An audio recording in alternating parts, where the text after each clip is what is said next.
ये बच्चों, तो हम लोग शुरू करने जा रहे हैं इस सेशन में फ्लूइड मैकेनिक्स, और ना केवल शुरू करेंगे बल्कि खत्म भी करेंगे इसी सेशन में फ्लूइड मैकेनिक्स को। ठीक है, तो देखते हैं इसको हम कितने पार्ट्स में पढ़ने वाले हैं। तो सबसे पहले यहाँ पर इसको हमने 3 पार्ट्स में हमने इसको ब्रेक किया है। ठीक है, तो यहाँ पे पहला जो इसका पार्ट होने वाला है उसको हम लोग बोलते हैं फ्लूइड स्टैटिक्स। ठीक है, इसका जो पहला पार्ट है वो क्या होता है? Fluid statics. अच्छा, यहाँ पर एक चीज और सबसे पहले ये समझना जरूरी है कि फ्लूइड होता क्या है। ठीक है, तो इसके नाम से एक चीज तो ये समझ में आती है कि फ्लूइड का मतलब होता है कि एनीथिंग विच कैन फ्लो। ठीक है, विच कैन फ्लो, उसको हम लोग क्या बोल देते हैं? फ्लूइड बोल देते हैं। फॉर एग्जाम्पल, जैसे इसमें आता क्या क्या है? इसमें आ जाता है लिक्विड, लिक्विड भी फ्लो कर सकता है, और गैस भी आ जाता है। ठीक है, लेकिन फ्लूइड को डिफाइन करने का एक तरीका ये भी होता है कि अगर कोई भी ऐसा है, ठीक है, मान लो अगर कोई भी ऐसा मैटर है जिस पर हम शियर स्ट्रेस अप्लाई करें। ठीक है, मींस टेंजेंशियल स्ट्रेस अगर हम अप्लाई करें, शियर स्ट्रेस। ठीक है, मान लो अगर इस पे हमने शियर स्ट्रेस, या जिसको हम लोग टेंजेंशियल स्ट्रेस कहते हैं, वो अगर हम अप्लाई करें और ये कंटिन्यूअस चेंज दिखाता रहे। ठीक है, अगर इसमें कंटिन्यूअस चेंज होता रहे, कंटिन्यूअस चेंज, तो इसका ये मतलब है कि उस सिचुएशन में ये जो मैटर होगा उसको हम क्या बोल देंगे? उसको हम फ्लूइड बोल देंगे। ठीक है, लेकिन एक चीज और, यहाँ पे जो शियर स्ट्रेस हम लगा रहे हैं, ठीक है, सॉलिड भी तो ये बिहेवियर दिखा सकता है कि अगर मान लो हम शियर स्ट्रेस लगाएं और वो कंटिन्यूअस चेंज दिखाए, लेकिन उस केस में हमें शियर स्ट्रेस को बहुत ज्यादा रखना पड़ेगा। ठीक है, लेकिन अगर लिक्विड या गैस हम लेते हैं, तो लिक्विड या गैस के केस में अगर थोड़ा सा भी शियर स्ट्रेस लगाओगे, ठीक है, तो उस सिचुएशन में क्या होगा? उसमें कंटिन्यूअस डिफॉर्मेशन देखने को मिलेगा। तो इसका ये मतलब है कि शियर स्ट्रेस अगर थोड़ा सा भी होगा, मतलब बहुत अगर छोटा स्ट्रेस है, ठीक है, तब भी ये कंटिन्यूअस डिफॉर्मेशन देखने को मिलेगा। किसमें? फ्लूइड में। ठीक है, तो आई होप फ्लूइड का मतलब समझ में आ गया। अब यहां पर इसमें हम ये समझते हैं कि फ्लूइड मैकेनिक्स, फ्लूइड स्टैटिक्स क्या चीज है। ठीक है, तो फ्लूइड स्टैटिक्स इसके नाम से क्लियर है कि फ्लूइड रेस्ट में होना चाहिए, लेकिन किसके रिस्पेक्ट में रेस्ट में होना चाहिए? तो वेसल या कंटेनर के रिस्पेक्ट में रेस्ट में होना चाहिए। ठीक है, तो इसका ये मतलब हुआ कि इस सिचुएशन में, ठीक है, हम लोग ये पढ़ेंगे कि जब फ्लूइड रेस्ट में होगा, फ्लूइड इज एट रेस्ट, किसके रिस्पेक्ट में? With respect to vessel or container. ठीक है, और इसका जो दूसरा पार्ट होगा उसमें हम लोग पढ़ेंगे फ्लूइड डायनामिक्स। ठीक, अब फ्लूइड डायनामिक्स के केस में क्या होगा? फ्लूइड डायनामिक्स के केस में, ठीक है, जो फ्लूइड होगा वो एक तरह से मोशन में होगा। मोशन में होगा किसके रिस्पेक्ट में? विथ रिस्पेक्ट टू वेसल मान सकते हो या पाइप मान सकते हो। ठीक है, वेसल आर पाइप। ठीक, मतलब जब हम फ्लूइड डायनेमिक्स पढ़ेंगे तो उसमें लिक्विड किसी पाइप के अंदर मूव करेगा। ठीक, और फ्लूइड स्टैटिक्स में क्या होगा? फ्लूइड जो होगा वो किसी कंटेनर के अंदर रह सकता है, और हो सकता है कंटेनर मूव करे। ठीक है, बट फ्लूइड जो होगा वो मूव नहीं करेगा। अब यहाँ पर तीसरे में हम लोग पढ़ेंगे प्रॉपर्टीज ऑफ फ्लूइड। ठीक है, इसमें हम लोग पढ़ेंगे प्रॉपर्टीज ऑफ फ्लूइड के बारे में। ठीक, अब जैसे कौन कौन सी प्रॉपर्टीज? तो इसमें दो बहुत इंपॉर्टेंट प्रॉपर्टीज हैं, जिसमें एक को हम लोग कहते हैं सरफेस टेंशन। ठीक, और जो दूसरी प्रॉपर्टी होती है वो कहलाती है विस्कोसिटी। ठीक है, तो आई होप हमने जितनी चीजों को यहां पर बताया इतनी चीजें क्लियर है। तो अब हम लोग टॉपिक की तरफ बढ़ते हैं। ठीक है, तो इसमें टॉपिक क्या क्या कवर होने वाला है इसमें? सबसे पहले हम लोग यहाँ पर टॉपिक पढ़ेंगे। ठीक है, जो पहला टॉपिक होने वाला है वो है इंट्रोडक्शन पॉइंट्स में डेंसिटी एंड प्रेशर देखेंगे कि डेंसिटी क्या चीज है और प्रेशर क्या चीज है। उसके बाद प्रेशर का वेरिएशन देखेंगे। ठीक है, उसके बाद फ्री सरफेस का मतलब समझेंगे, और उसके बाद में यहाँ पर भी प्रेशर वेरिएशन अगेन आएगा, लेकिन इन दोनों में एक डिफरेंस ये रहेगा कि यहाँ पर वेसल जो था वो किस पे था? रेस्ट में। लेकिन यहाँ पर जो प्रेशर वेरिएशन हम पढ़ेंगे इसमें वेसल जो होगा वो एक्सिलरेटेड होगा। ठीक है, या रोटेटिंग हो सकता है। बात समझ में आ गई? मतलब जब वेसल जो है वो रेस्ट में है, उस सिचुएशन में उस फ्लूइड के इनसाइड किस किस पॉइंट पे कितना प्रेशर है, ठीक है, उस प्रेशर के वेरिएशन के बारे में हम पढ़ेंगे। और दूसरा जो प्रेशर वेरिएशन हमने लिया है वो हम तब स्टडी करेंगे जब वो कंटेनर मोशन में आ जाए या रोटेशन में आ जाए। ठीक है, उसके बाद हम लोग पास्कल्स लॉ के बारे में पढ़ेंगे एक एग्जांपल के साथ जिसका नाम है हाइड्रोलिक लिफ्ट। इसके बाद इसमें बैरोमीटर का कॉन्सेप्ट आता है। बैरोमीटर का मतलब एक ऐसा सेटअप, एक ऐसा डिवाइस जिसके हेल्प से हम लोग एटमॉस्फेरिक प्रेशर का मेजरमेंट कर सकते हैं। नेक्स्ट होगा force on side walls due to liquid और फ्लूइड। अगर किसी लिक्विड को हम किसी कंटेनर में रखते हैं तो वो जो लिक्विड है वो उस कंटेनर के वॉल्स पे फोर्स अप्लाई करता है। तो कितना फोर्स अप्लाई करता है इसके बारे में पढ़ेंगे। ठीक है, जैसे मान लो एक हम एग्जांपल लें, अगर मान लेते हैं कि ये कोई ऐसे कंटेनर ऐसे रखा हुआ है। ठीक है, तो अगर ये कोई कंटेनर है और इसमें लिक्विड अगर भरा हुआ है इस तरह से, तो इस पे ये जो वॉल है इस पर फोर्स लगेगा ना इस तरह से। ठीक है, अच्छा फोर्स लगेगा तो ये भी पॉसिबल है कि यहाँ पर ये जो एक्सिस है इस एक्सिस के अबाउट ये क्या क्या कर जाए, रोटेशन कर जाए। ठीक है, तो इसका ये मतलब है कि जो फ्लूइड है वो एक तरह से फोर्स भी लगा सकता है और साथ में और क्या लगा सकता है, टॉर्क भी लगाएगा। तो दोनों की हम स्टडी करेंगे। ठीक है, उसके बाद जो अगला टॉपिक है इसमें वो रहने वाला है वही है टॉर्क ऑन साइड वॉल्स। और लास्ट है आर्किमिडीज प्रिंसिपल। ठीक है, इसमें हम लोग फ्लोटेशन का कॉन्सेप्ट देखेंगे, अपरेंट वेट का कॉन्सेप्ट देखेंगे एंड सेंटर ऑफ बॉयंसी के बारे में पढ़ेंगे। ठीक है, तो अब शुरू करते हैं पहले टॉपिक के साथ। तो पहला टॉपिक हमने ले रखा है प्रेशर वेरिएशन। ठीक है, अब इस प्रेशर वेरिएशन में सबसे पहले यहाँ पर जो इंट्रोडक्शन टर्म है, ठीक है, जैसे हमने बताया था कि कुछ टर्मिनोलॉजी हम यहाँ पे इंट्रोड्यूस करते हैं उसके बारे में समझते हैं। ठीक, तो सबसे पहला टर्म यहाँ पर हम लेते हैं डेंसिटी का। तो डेंसिटी का बेसिक फार्मूला होता है मास अपॉन वॉल्यूम। ठीक, अगर हम इसके यूनिट की बात करें तो इसका यूनिट क्या हो जाता है, इसका एक यूनिट हम लिख सकते हैं केजी पर मीटर क्यूब। एक दूसरा यूनिट लिख सकते हैं ग्राम सेंटीमीटर क्यूब, या इसी को ग्राम पर सीसी भी कहा जाता है। ठीक है, ग्राम पर सीसी। तो ये हो गया डेंसिटी। दूसरा इसमें एक कॉन्सेप्ट आता है एवरेज डेंसिटी का। ठीक है, तो अगर कहीं पर एवरेज डेंसिटी टर्मिनोलॉजी आती है, एवरेज डेंसिटी, तो एवरेज डेंसिटी का मतलब होता है कि total mass upon total volume. ठीक है, जैसे इसको एक एग्जांपल के साथ हम समझते हैं। मान लो कि हमारे पास दो कंटेनर हैं। ठीक है, यहां पर एग्जांपल लेते हैं कि हमारे पास अगर यहाँ पर एक कंटेनर है और यहाँ पर एक दूसरा कंटेनर है, और इस कंटेनर में लिक्विड मान लो भरा हुआ है, और यहाँ पे इसका जो वॉल्यूम दे रखा है V1 है, और इस कंटेनर में भी लिक्विड है और इसका जो वॉल्यूम दे रखा है ये V2 है। और इसकी डेंसिटी मान लेते हैं, इसकी डेंसिटी ρ1 है और इसकी डेंसिटी कितनी है, ρ2 है। अब अगर दोनों को, ठीक है, अगर दोनों को हम मिला दें तो ऐसे सिचुएशन में एवरेज डेंसिटी क्या हो जाएगी।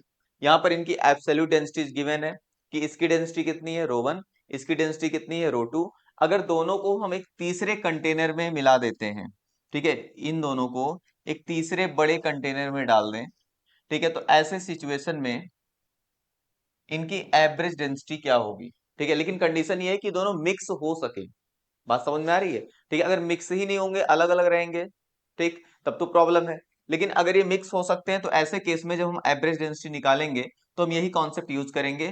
तो इसके लिए जो एवरेज डेंसिटी का फार्मूला हम यूज करेंगे वो क्या लिखा है हमने, total mass upon total volume. तो यहाँ पर सोचो कि इसका मास कितना होगा, m1 अगर हम राइट करें तो m1 जो है यहाँ से मास का अगर फार्मूला राइट करोगे तो डेंसिटी इंटू वॉल्यूम होगा। ठीक, तो यहाँ पे डेंसिटी कितना दे रखा है, ρ1 V1, और उसी तरह से यहाँ पर m2 कितना होगा, ये हो जाएगा ρ2 V2। तो इसका ये मतलब हुआ कि जब हम यहाँ पर एवरेज डेंसिटी राइट कर रहे हैं तो टोटल मास का मतलब m1 plus m2 upon v1 plus v2। तो अब ये कितना आ जाएगा m1 प्लस m2, ये आ गया ρ1 v1 plus ρ2 v2 upon v1 plus v2। ठीक है, ये आ जाएगा एवरेज डेंसिटी। इसका एक केस तो ये हो गया, हमने एक एग्जांपल ले लिया। ठीक है, दूसरा एक सिचुएशन ये भी पूछा जा सकता है। मान लो ये पहला एग्जांपल, इसका एक दूसरा एग्जांपल भी हम लेते हैं। सेकंड एग्जांपल मान लो इसी तरह से दे रखा है कि दो लिक्विड है और यहाँ पे इसकी डेंसिटी दी हुई है ρ1 और इसका मास दिया हुआ है m1। अगेन यहाँ पे दूसरा जो कंटेनर है इसके बारे में इंफॉर्मेशन दे रखा है ρ2 और इसका मास दे रखा है m2। ठीक है, किया यही जा रहा है कि दोनों को मिला दिया जा रहा है। तो जब दोनों को हम तीसरे किसी बड़े कंटेनर में मिलाएंगे, ठीक है, इस सिचुएशन में जो वॉल्यूम है वो तो इंक्रीज ही होगा। अगेन हम वही फार्मूला यूज करेंगे।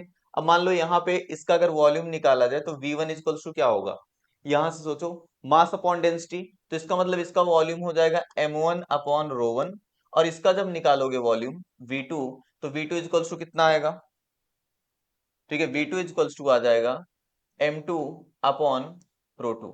ठीक है, ये दूसरे कंटेनर का वॉल्यूम हमने निकाला और ये पहले कंटेनर का वॉल्यूम हमने निकाला।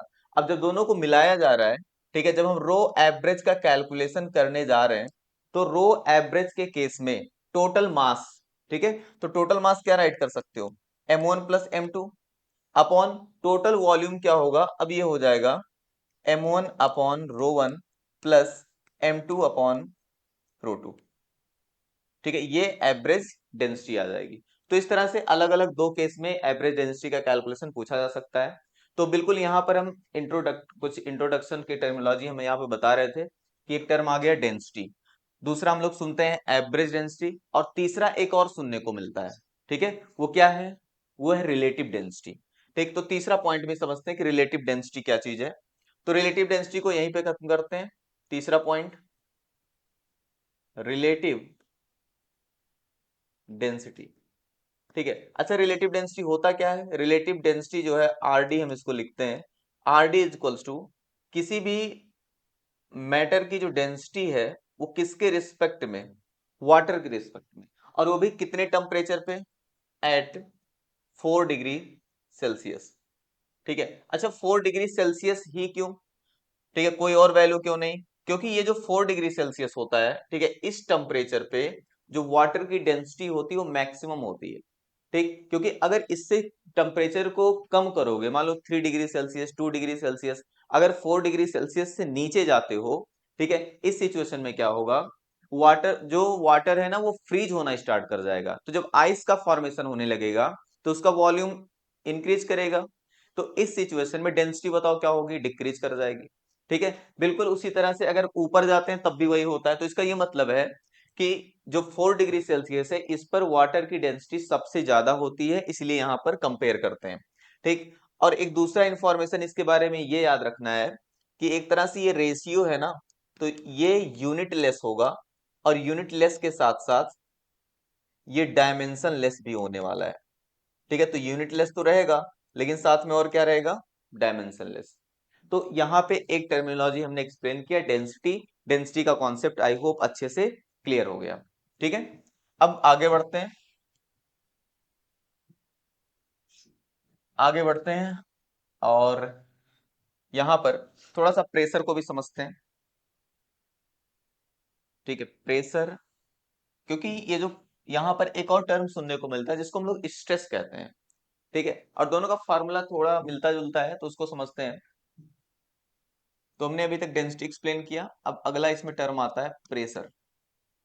ये कुछ टर्मिनोलॉजी है, अगर ये हमें समझ में आ जाएंगी तो चैप्टर्स में जो आने वाले टॉपिक्स है उनको समझना आसान हो जाएगा। ठीक है, तो प्रेशर को हम लोग जब डिफाइन करते हैं तो ये बोलते हैं कि pressure can be define as force per unit area.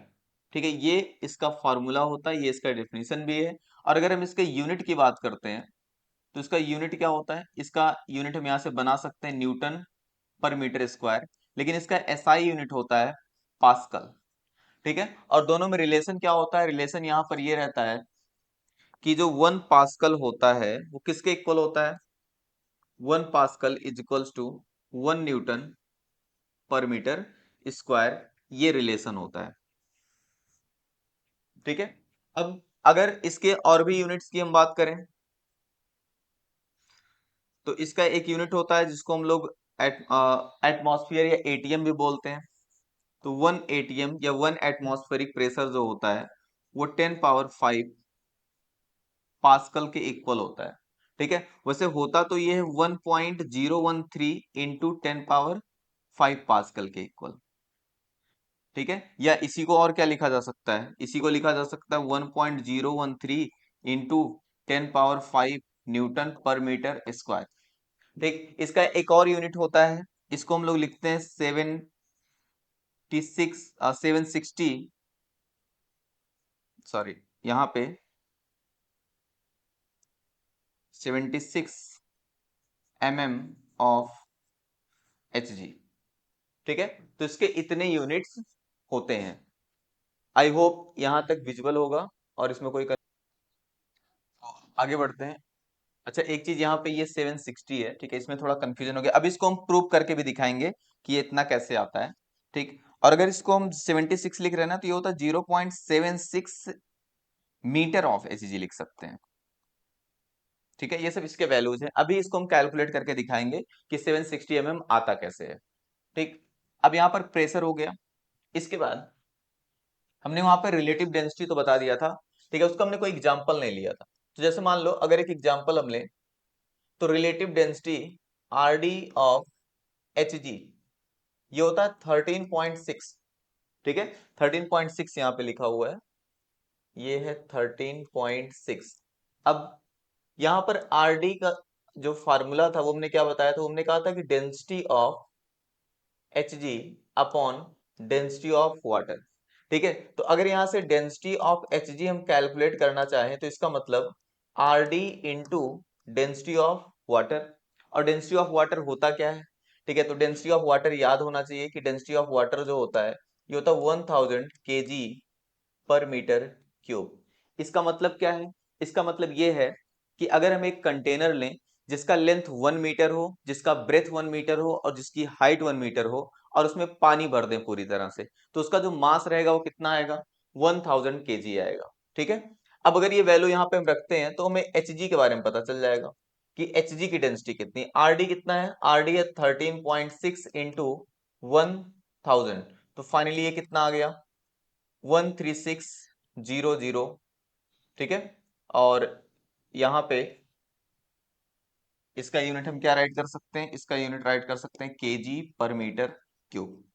ठीक, तो इतना हो जाएगा। इसका ये मतलब हुआ कि अगर 1 metre length, 1 metre breadth, 1 metre height का कंटेनर लेते हो, या कह सकते हो 1 मीटर क्यूब वॉल्यूम का कंटेनर लेते हो और उसमें पानी भरते हो, तो पानी कितना आएगा? 1000 kg।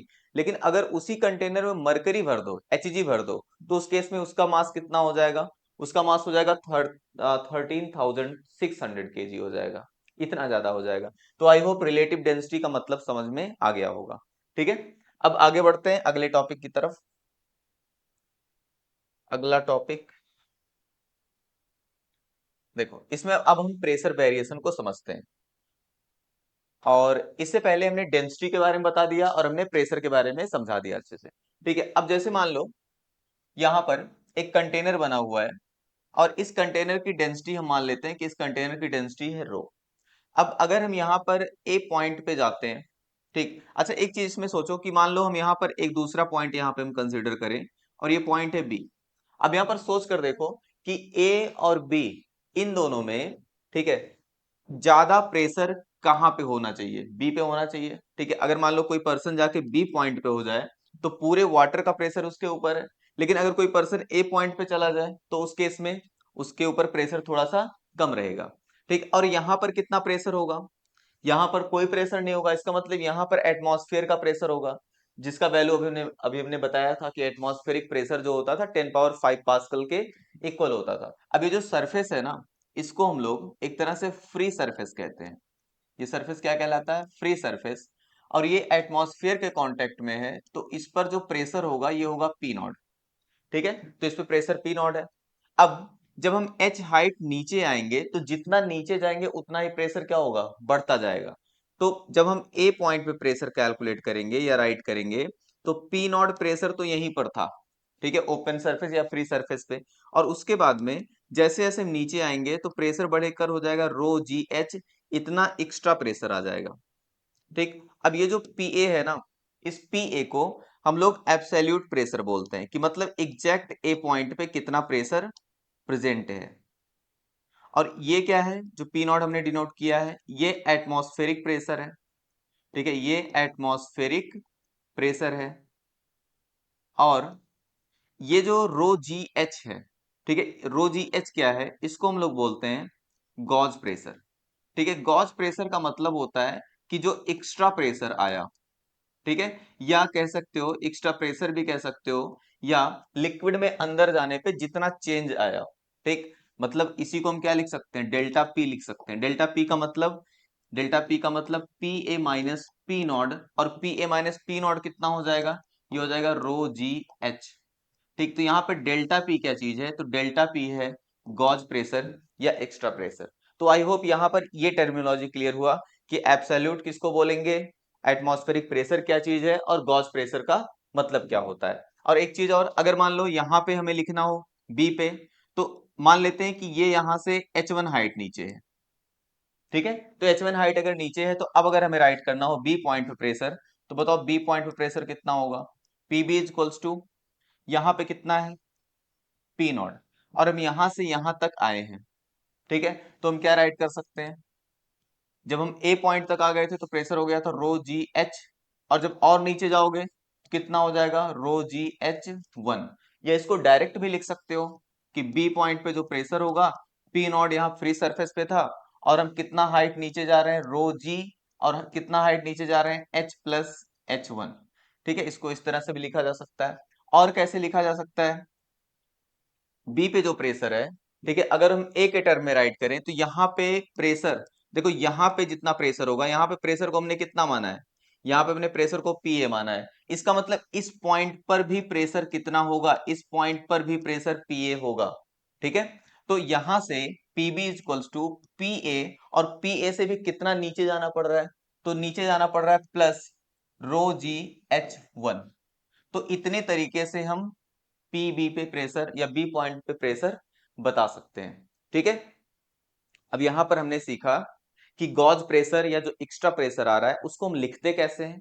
दूसरी चीज हमने ये देखा यहाँ पे कि सेम लेवल पे प्रेशर क्या रहेगा, सेम रहेगा। ठीक है, मतलब एक कॉन्सेप्ट हमें ये मिल गया यहां से कि अगर सेम लेवल हो, ठीक है, तो सेम लेवल पे प्रेशर क्या रहेगा, इक्वल रहेगा। ठीक है, pressure are equal at each and every point. ठीक है, लेकिन सेम लेवल पे वो पॉइंट होने चाहिए। अभी एक और इसमें हम थोड़ा सा मॉडिफिकेशन करके बताएंगे, ठीक है, तो उसको भी समझते हैं। देखो क्या हम इसमें मॉडिफिकेशन करने जा रहे हैं, यहाँ पे एक दूसरा फिगर भी लिया गया है, ठीक, और इस दूसरे फिगर में इसमें जैसे ए पॉइंट दे रखा है और बी पॉइंट दे रखा है। अब यहाँ पर अगर ध्यान से देखो, ठीक है, कि ए पर और बी पर किस पे प्रेशर ज्यादा होना चाहिए, तो इसमें उस फिगर से ये फिगर अलग है, क्यों अलग है, ठीक है, यहाँ पे ये दिख रहा है कि यहाँ पे कंटेनर का साइज दूसरा है और यहाँ पे कंटेनर का साइज दूसरा है। लेकिन अभी तक हमने ये देखा कि जो प्रेशर की डिपेंडेंसी थी, ठीक है, इस फिगर को हम समझा रहे हैं, जो प्रेशर की डिपेंडेंसी थी वो कितने टर्म पे डिपेंड कर रहा था, रो पे डिपेंड कर रहा था, जी पे डिपेंड कर रहा था, एच पे डिपेंड कर रहा था। तो अगर लिक्विड सेम है तो रो तो कांस्टेंट हो गया, ठीक है, डेंसिटी कांस्टेंट रहेगी, और अगर ये अर्थ पे ही रखे गए हैं तो ग्रेविटी भी कांस्टेंट है। इसका मतलब डिपेंडेंसी केवल किस पर है, हाइट पे है। तो अगर हम इक्वल डेप्थ नीचे जाते हैं, ठीक है, या सेम लेवल पे जाते हैं, तो कंटेनर का साइज जैसा भी हो, प्रेशर क्या रहेगा, सेम रहेगा।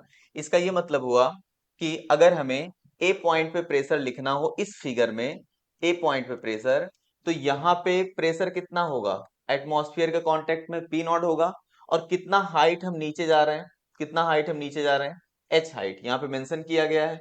तो अगर एच हाइट हम नीचे जा रहे हैं तो प्रेशर कितना होगा, P not plus rho ji H. बिल्कुल इसी तरह से अगर हम बी पॉइंट पे प्रेशर को राइट करते हैं, तो इस केस में पीबी इज इक्वल्स टू, बताओ कितना होगा, यहाँ पे भी तो प्रेशर उतना ही होगा, पी नॉट, तो ये हो जाएगा P not plus rho ji H. इसका ये मतलब है कि पी ए और पीबी का जो प्रेशर होगा, ठीक है, वो क्या रहेगा, सेम। ठीक है, सेम क्यों, ये याद रखना है कि जब भी लेवल क्या होगा, सेम रहेगा, तो प्रेशर क्या रहेगा, सेम रहेगा। लेकिन एक चीज और, लिक्विड भी सेम होना चाहिए। ठीक है, अभी एक एग्जांपल लेंगे तब ये बात और अच्छे से क्लियर होगी कि लिक्विड सेम होने का क्या मतलब है। ठीक है, तो इसका मतलब लिक्विड भी क्या होना चाहिए, सेम होना चाहिए। जैसे यहां पर जो इस पाइप में जो लिक्विड है, इस कंटेनर में जो लिक्विड है, वही लिक्विड यहां पर भी है। ठीक है, तो इसमें ये भी याद रखना है कि सेम लिक्विड होगा तभी ये वैलिड होगा। ठीक, तो आई होप प्रेशर वेरिएशन समझ में आया। ठीक है, अभी ये जो प्रेशर वेरिएशन हम बता रहे हैं ना, अभी एक और टर्म लेंगे प्रेशर वेरिएशन का। ठीक है, तो उसमें हम लोग ये देखेंगे वहां पे कंटेनर मूव करेगा क्या, यहाँ पे कंटेनर मूव कर रहा है, नहीं, यहाँ पे कंटेनर मूव नहीं कर रहा है। यहाँ पर कंटेनर भी रेस्ट में है और जो फ्लूइड है वो भी वेसल के रिस्पेक्ट में या कंटेनर के रिस्पेक्ट में रेस्ट में है। ठीक, अगला जो हम प्रेशर वेरिएशन देखेंगे उसमें कंटेनर मूव करेगा।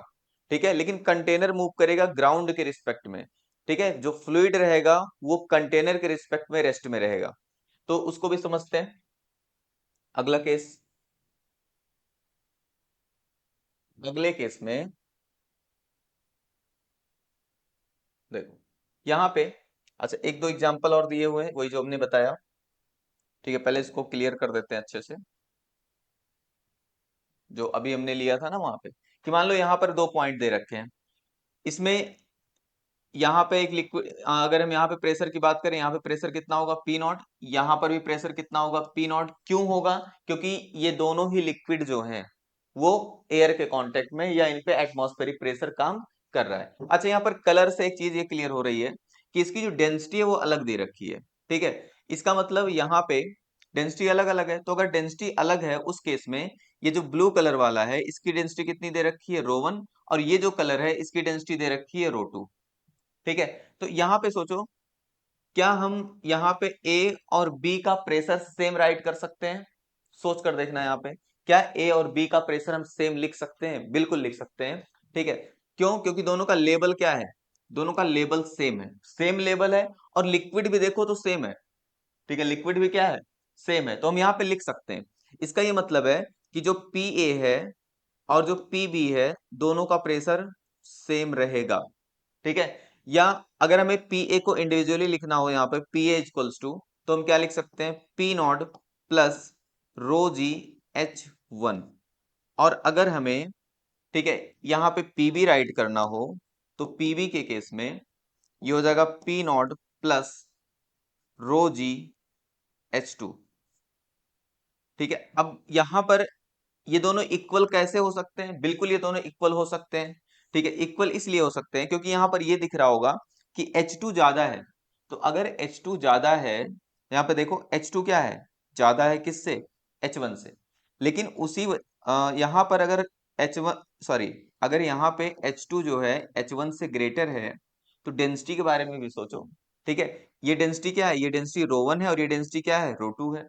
तो यहाँ पे जो रो 1 है, ठीक है, वो क्या है, रो 1 यहाँ पे ग्रेटर है और रो 2 यहाँ पे लेस है। ठीक है, तो ये जो यहाँ पर ये जो चीज है ना, यही इन दोनों के इक्वलिटी के लिए रिस्पॉन्सिबल है। इसी वजह से ये दोनों क्या हो जा रहे हैं, इक्वल हो जा रहे हैं। लेकिन इतना कॉम्प्लेक्स हमें नहीं याद रखना है, हमें डायरेक्ट ये याद रखना है कि सेम लेवल है, ठीक है, और सेम लिक्विड है, तो प्रेशर क्या लिख देंगे, सेम राइट कर सकते हैं। ठीक, अब दूसरे एग्जाम्पल पे आते हैं और अच्छे से क्लियरिटी आएगी। अब यहाँ पे सोचो, अगर यहां पर हम एक पॉइंट कंसीडर कर लें, ठीक है, कलर हम चेंज कर देते हैं। मान लो यहां पे हमने एक पॉइंट कंसीडर कर लिया, ये पॉइंट है एम, और बिल्कुल इसी के लेवल पे हम यहां पर एक पॉइंट कंसीडर कर लें, ये पॉइंट है एन। ठीक है, अब इन दोनों पे सोचो, क्या इन दोनों पे प्रेशर सेम होगा? क्या हम राइट कर सकते हैं कि P M is equals to P N? तो ऐसा नहीं है, इस बार हम नहीं लिख सकते। रीजन क्या है, रीजन ये है कि यहाँ पे लेवल तो सेम है, लेकिन यहाँ पे जो लिक्विड है उसकी डेंसिटी कितनी है, रो 1, और यहाँ पे जो लिक्विड है उसकी डेंसिटी क्या है, रो 2 है। तो ऐसा हम नहीं लिख सकते।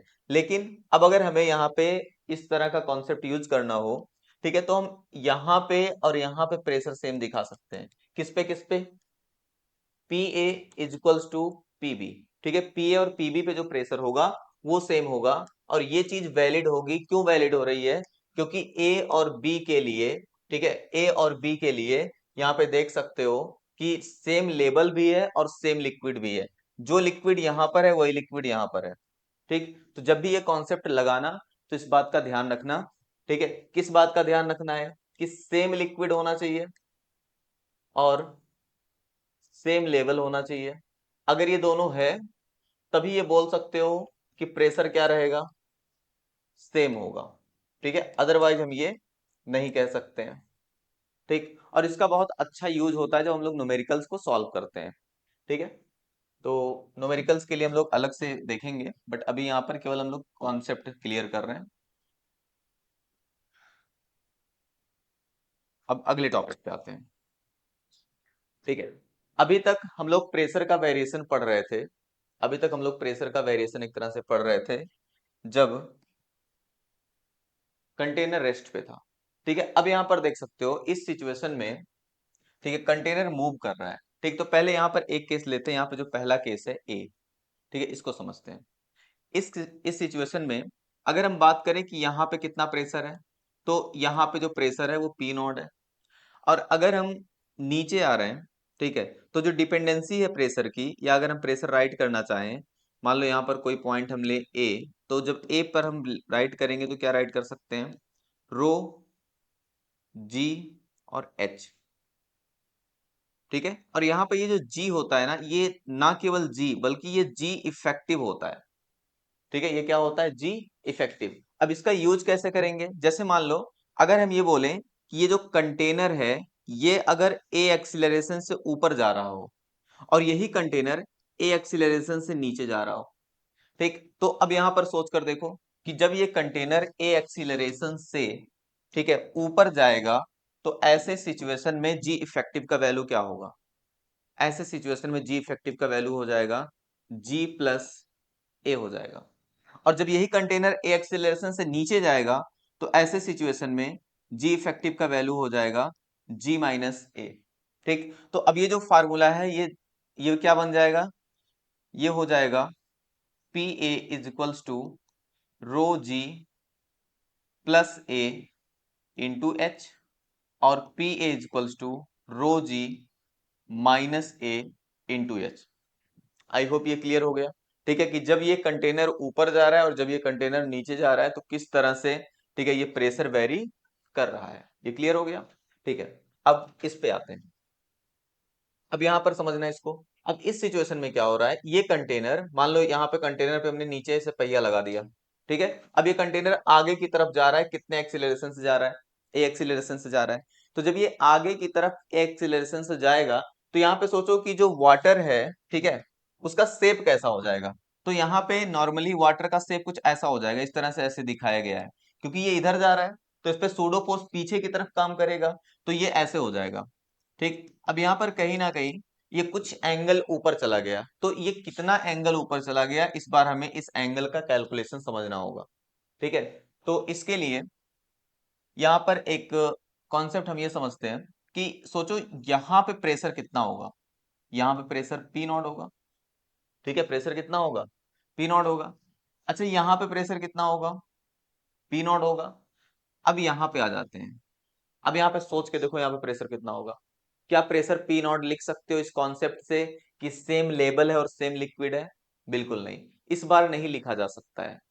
ठीक है, क्यों नहीं लिखा जा सकता है, उसका रीजन ये होगा, यहाँ पर इस बार प्रेशर यहाँ पे वेरी कर जाएगा, क्योंकि यहाँ पर क्या है, एक्सीलरेशन है।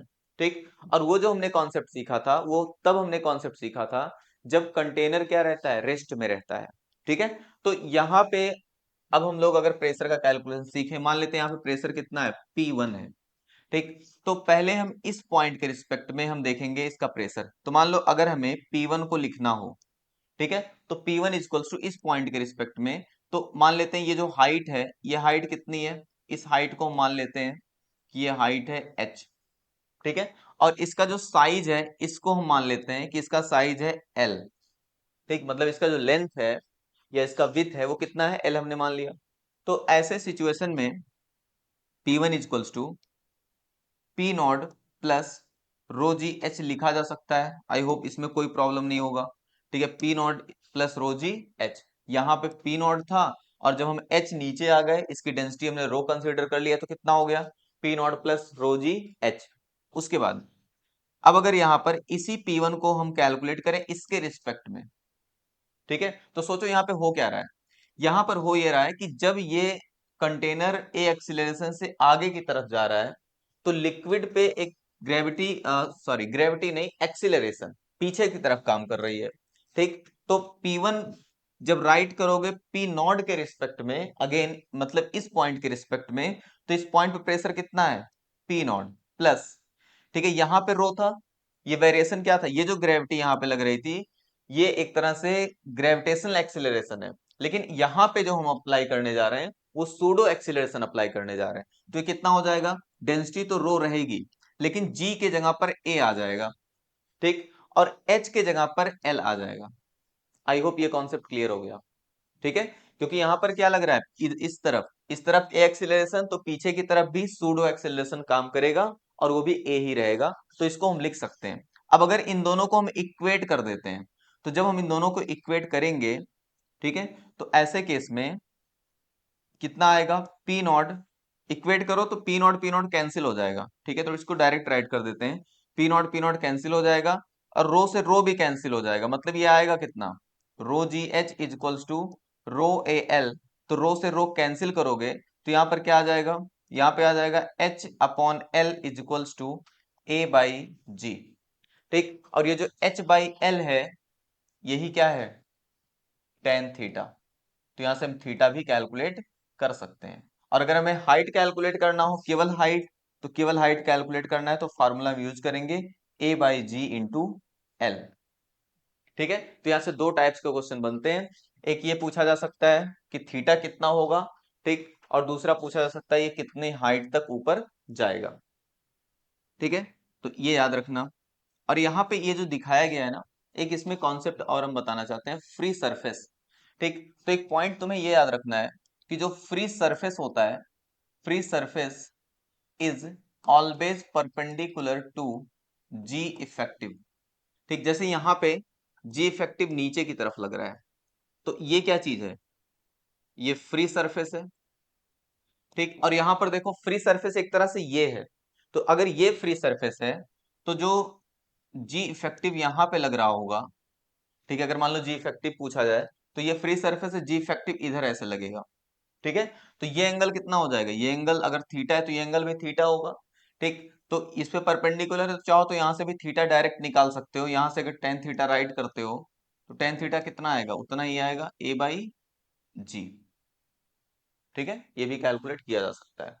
तो आई होप ये दो कॉन्सेप्ट क्लियर हो गया, ठीक है। इसके बाद तीसरा जो कॉन्सेप्ट है, ये कॉन्सेप्ट है रोटेशन का, ठीक है, जैसे मान लो तुमने ये देखा होगा कि अगर किसी कंटेनर में मान लो हमने पानी भर दिया, ठीक है, और उस कंटेनर को हम क्या करें, किसी एक्सिस के अबाउट किसी एंगुलर स्पीड से रोटेट कराना स्टार्ट कर लें, ठीक है, मान लो एक कंटेनर में हमने पानी लिया और कंटेनर को हम क्या करना स्टार्ट कर दें, रोटेट कराना स्टार्ट कर दें, तो जो पानी है ना, वो एक तरह से इस शेप में आ जाएगा, मतलब पानी थोड़ा थोड़ा ऊपर उठने लगेगा इस तरह से, बात समझ में आई।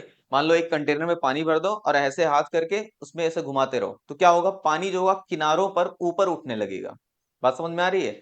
तो यहाँ पे ये पूछा जाता है कि ये कितने हाइट तक ऊपर उठ जाता है, ठीक, तो इस कॉन्सेप्ट को यहाँ पर हमें समझना है कि कितने हाइट तक ये ऊपर उठता है। तो सबसे पहले यहाँ पे समझते हैं कि कौन कौन से फोर्स यहाँ पर काम करते हैं, ठीक है, देखो बहुत ही अच्छा सा कॉन्सेप्ट है, इसको भी सीखते हैं यहीं पर। मान लेते हैं यहाँ पे एक छोटा सा मास मान लेते हैं, और ये मास है डीएम, ठीक, तो जब जब कंटेनर इस तरह से रिवॉल्व कर रहा है या रोटेट हो रहा है, ऐसे सिचुएशन में जब कंटेनर इस तरह से रिवॉल्व हो रहा है, तो ऐसे सिचुएशन में, ठीक है, बस केवल इस डीएम के बारे में सोचो, जो हमने लिक्विड का छोटा सा एक तरह से एलिमेंट्री पार्ट लिया है, उसके बारे में सोचो कि उसका मोशन कैसा होगा। तो इसका जो मोशन होगा ना, ये कहीं ना कहीं सर्कुलर मोशन होगा, शायद ये बात समझ में आ रही होगी, ठीक, तभी ना पानी ऊपर जाएगा। अगर रोटेट करोगे तो एक छोटा सा, अगर हम यहाँ पे एलिमेंट्री पार्ट इसका लेते हैं, एक एलिमेंट लेते हैं, तो उसका मोशन कैसा होगा, सर्कुलर होगा। तो अगर इसका मोशन सर्कुलर है, तो इसका ये मतलब हुआ कि यहाँ पे इस डायरेक्शन में, ठीक है, क्या काम कर रहा होगा, एक सेंट्रीफ्यूगल फोर्स काम कर रहा होगा, ठीक है। तो अगर सेंट्रीफ्यूगल फोर्स काम कर रहा है, तो उसका वैल्यू कितना राइट कर सकते हैं, तो सेंट्रीफ्यूगल फोर्स के वैल्यू को हम यहाँ पे राइट करते हैं, कितना होगा, डीएम मास है, और ये जो डिस्टेंस है, या मान लेते हैं इसका जो ये रेडियस है, ठीक है, इसके रेडियस को हम x मान लेते हैं, ठीक है, यहाँ पे अगर पार्टिकल यहाँ पे है तो ये x है, ठीक, वैसे तो एक्स वेरिएबल है, ठीक है, अगर अगला पार्टिकल होगा तो उसके लिए भी एक्स होगा। तो यहाँ पे अगर इसको हम एक्स मानते हैं तो हम इसके लिए लिखेंगे एम आर ओमेगा स्क्वायर होता है, एम हमने लिख दिया है, आर का मतलब एक्स हो जाएगा और ओमेगा स्क्वायर हो जाएगा। ठीक है, आई होप ये क्लियर हुआ।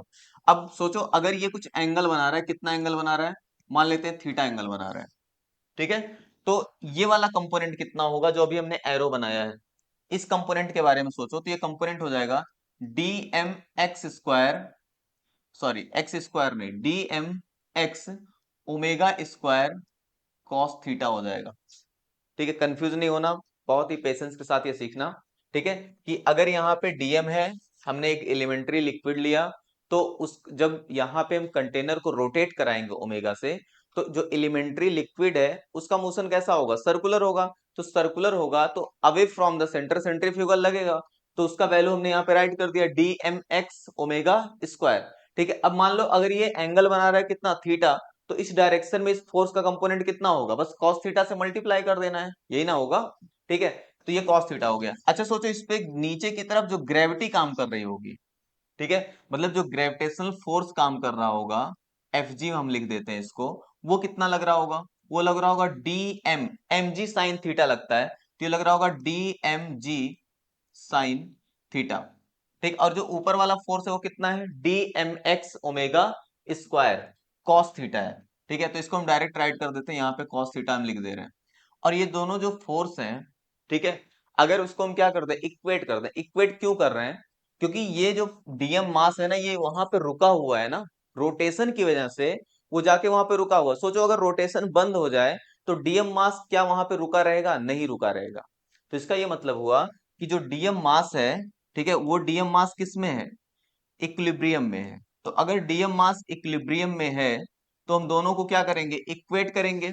अब जरा इक्वेट करके यहीं से देखो, तो जब इक्वेट करोगे तो यहाँ पे रिजल्ट क्या मिलेगा, देखो ध्यान से, तो ये हो जाएगा ओमेगा स्क्वायर एक्स, क्योंकि डीएम डीएम कैंसिल हो जाएगा, और ये आ जाएगा cos theta is equals to, और ये कितना हो जाएगा, ये हो जाएगा जी साइन थीटा आ जाएगा।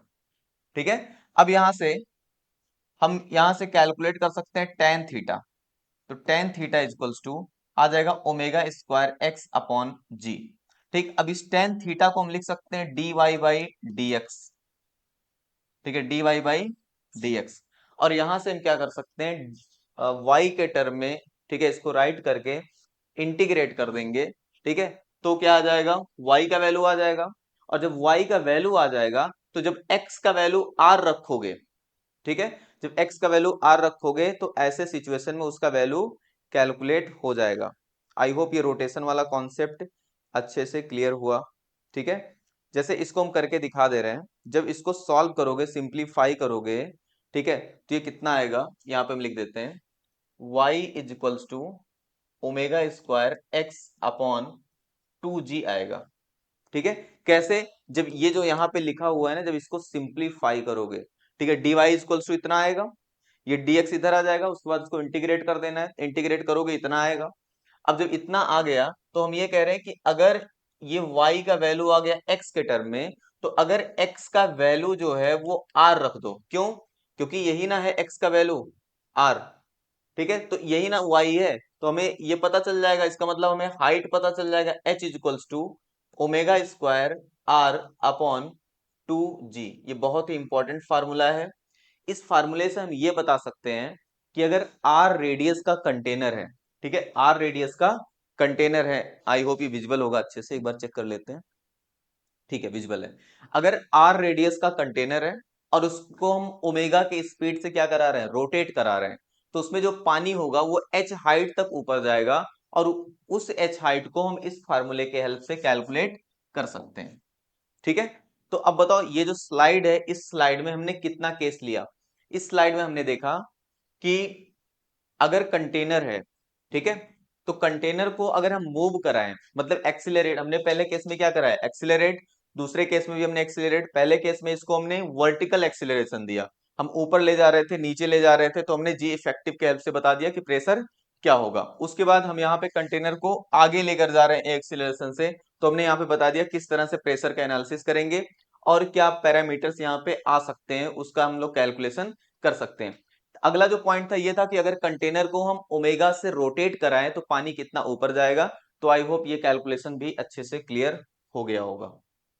ठीक है, अब इसके अगले टॉपिक पे आते हैं। यहाँ पे जो प्रेशर का वेरिएशन है, ठीक है, उसको हम और डिटेल में समझते हैं। जैसे प्रेशर वेरिएशन का मतलब क्या है, ठीक है, जैसे हमने यहाँ पे प्रेशर बताया था उसी तरह से, चलो इसको हम सेव कर लेते हैं। उसके बाद ठीक है, यहाँ पे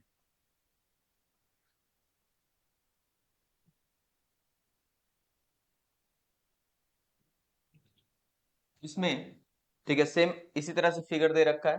तो इसमें जो पहला केस है, अभी उन्हें फ्री सरफेस के बारे में बताया था। ठीक है, मान लो ये ए एक्सीलरेशन से आगे की तरफ जा रहा है। तो अगर ये ए एक्सीलरेशन से आगे की तरफ जा रहा है तो लिक्विड ये वाला शेप ले लेगा। तो इसका मतलब ये हो गया इसका क्या, फ्री सरफेस। ये इसका फ्री सरफेस हो गया। और जो जी इफेक्टिव लगेगा वो इसके क्या रहेगा, परपेंडिकुलर रहेगा। ठीक, अब यहाँ पे ये जो लाइंस ऐसे बनाई जा रही है ना, इन लाइंस का मतलब क्या है। ठीक है, ये जो लाइन यहाँ पर बनाई गई है इनका मतलब क्या है, ये लाइन जी इफेक्टिव के परपेंडिकुलर है। ठीक है, तो यहाँ पे इन लाइन पे हर एक पॉइंट पे जो प्रेशर होगा वो क्या रहेगा, सेम रहेगा। ये चीज याद रखना। जैसे मान लो अगर हम यहाँ पे एक पॉइंट लें ए और बी जो कि लिया गया है, ए और बी पे प्रेशर सेम रहेगा। यहाँ पे अगर एक पॉइंट लें हम एम और यहाँ पे लें एन, तो एम और एन पे भी क्या रहेगा, सेम। ठीक है, क्योंकि इस सिचुएशन में ये नहीं कह सकते हो कि अगर हमने यहाँ पर कोई एक पॉइंट ले लिया ओ, तो तुम ये बोलो कि यहाँ पर ओ पे और एन पे क्या होगा, सेम होगा, क्योंकि सेम लिक्विड और सेम लेवल है। बिल्कुल नहीं। ठीक है, क्यों, क्योंकि इस बार सिस्टम कैसा है, एक्सीलरेटेड है। तो अगर सिस्टम एक्सीलरेटेड है ऐसे सिचुएशन में हमें फ्री सरफेस के परपेंडिकुलर आना है। ठीक, और वहां पे जो लाइंस बनेंगी, ठीक है, वहां पे हर एक पॉइंट पे प्रेशर क्या रहेगा, सेम रहेगा। तो इसका मतलब पीए का जो प्रेशर होगा वही प्रेशर किस पे होगा, पीबी पे भी होगा। कितना होगा, ठीक, कितना होगा, तो इसके लिए ये वाला हाइट हम यहाँ पे मान लो, अगर इसको हम एच कंसिडर कर रहे हैं, ये वाला हाइट यहाँ पे एच है। ठीक है, तो इसको हम लिख सकते हैं पी नॉट, क्योंकि इस सरफेस पे प्रेशर कितना है, पी नॉट प्लस रो, और जी कौन सा, इफेक्टिव वाला, और यहाँ पे एच। ठीक है, ये हो जाएगा। ठीक, और अगर मान लो m और n पे लिखना है तो P M is equals to P N होगा। और हमें ये वाला हाइट लेना पड़ेगा, ये हाइट। तो इस हाइट को मान लो अगर हम h1 कंसीडर करें तो ये कितना हो जाएगा, P not plus rho G effective, और यहाँ पे हो जाएगा h1। ठीक है, और जी इफेक्टिव कितना होगा, ठीक है, जी इफेक्टिव कितना होगा, तो पीछे वाले स्लाइड से याद करो, जी इफेक्टिव को लिखा जा सकता है, क्या लिखा जा सकता है, अंडर रूट ए स्क्वायर प्लस जी स्क्वायर। ठीक, तो आई होप इस सिचुएशन में भी किसी भी पॉइंट पे प्रेशर किसी भी डेप्थ पे जाके बताया जा सकता है बहुत ही आसानी से। ठीक है, अब अगला जो केस है, अगले केस में यहाँ पे हम लोग रोटेशन वाले में आते हैं, और इसको ये भी रोटेशन अभी हम अगले स्लाइड में ऐड करेंगे। ठीक है, पहले इसको देख लेते हैं, एक और एग्जांपल है यहाँ पे। अगर ये एक्सीलरेशन से मूव कर रहा है, ठीक, तो इस सिचुएशन में अगर हमें प्रेशर को राइट करना हो किसी भी पॉइंट पे, तो ऐसे सिचुएशन में हम प्रेशर को क्या लिख सकते हैं। ठीक है, तो अब यहाँ पर सोच कर देखो कि अगर सबसे पहले हम यहाँ से स्टार्ट करें तो यहाँ पे प्रेशर कितना है, पी नॉट होगा, या उसको हम क्या लिख सकते हैं, पी ए। तो चलो हम यहाँ पे लिखते हैं प्रेशर पी ए। उसके बाद अगर हम यहाँ से नीचे जाएं, ठीक है, तो प्रेशर बताओ बढ़ेगा या नहीं, बढ़ेगा प्रेशर। क्यों, क्योंकि हम एक्सीलरेशन के डायरेक्शन में चल रहे हैं। ठीक है, लिक्विड पे जो एक्सीलरेशन लग रहा है उसके डायरेक्शन में जा रहे हैं, तो प्रेशर क्या होगा, बढ़ेगा।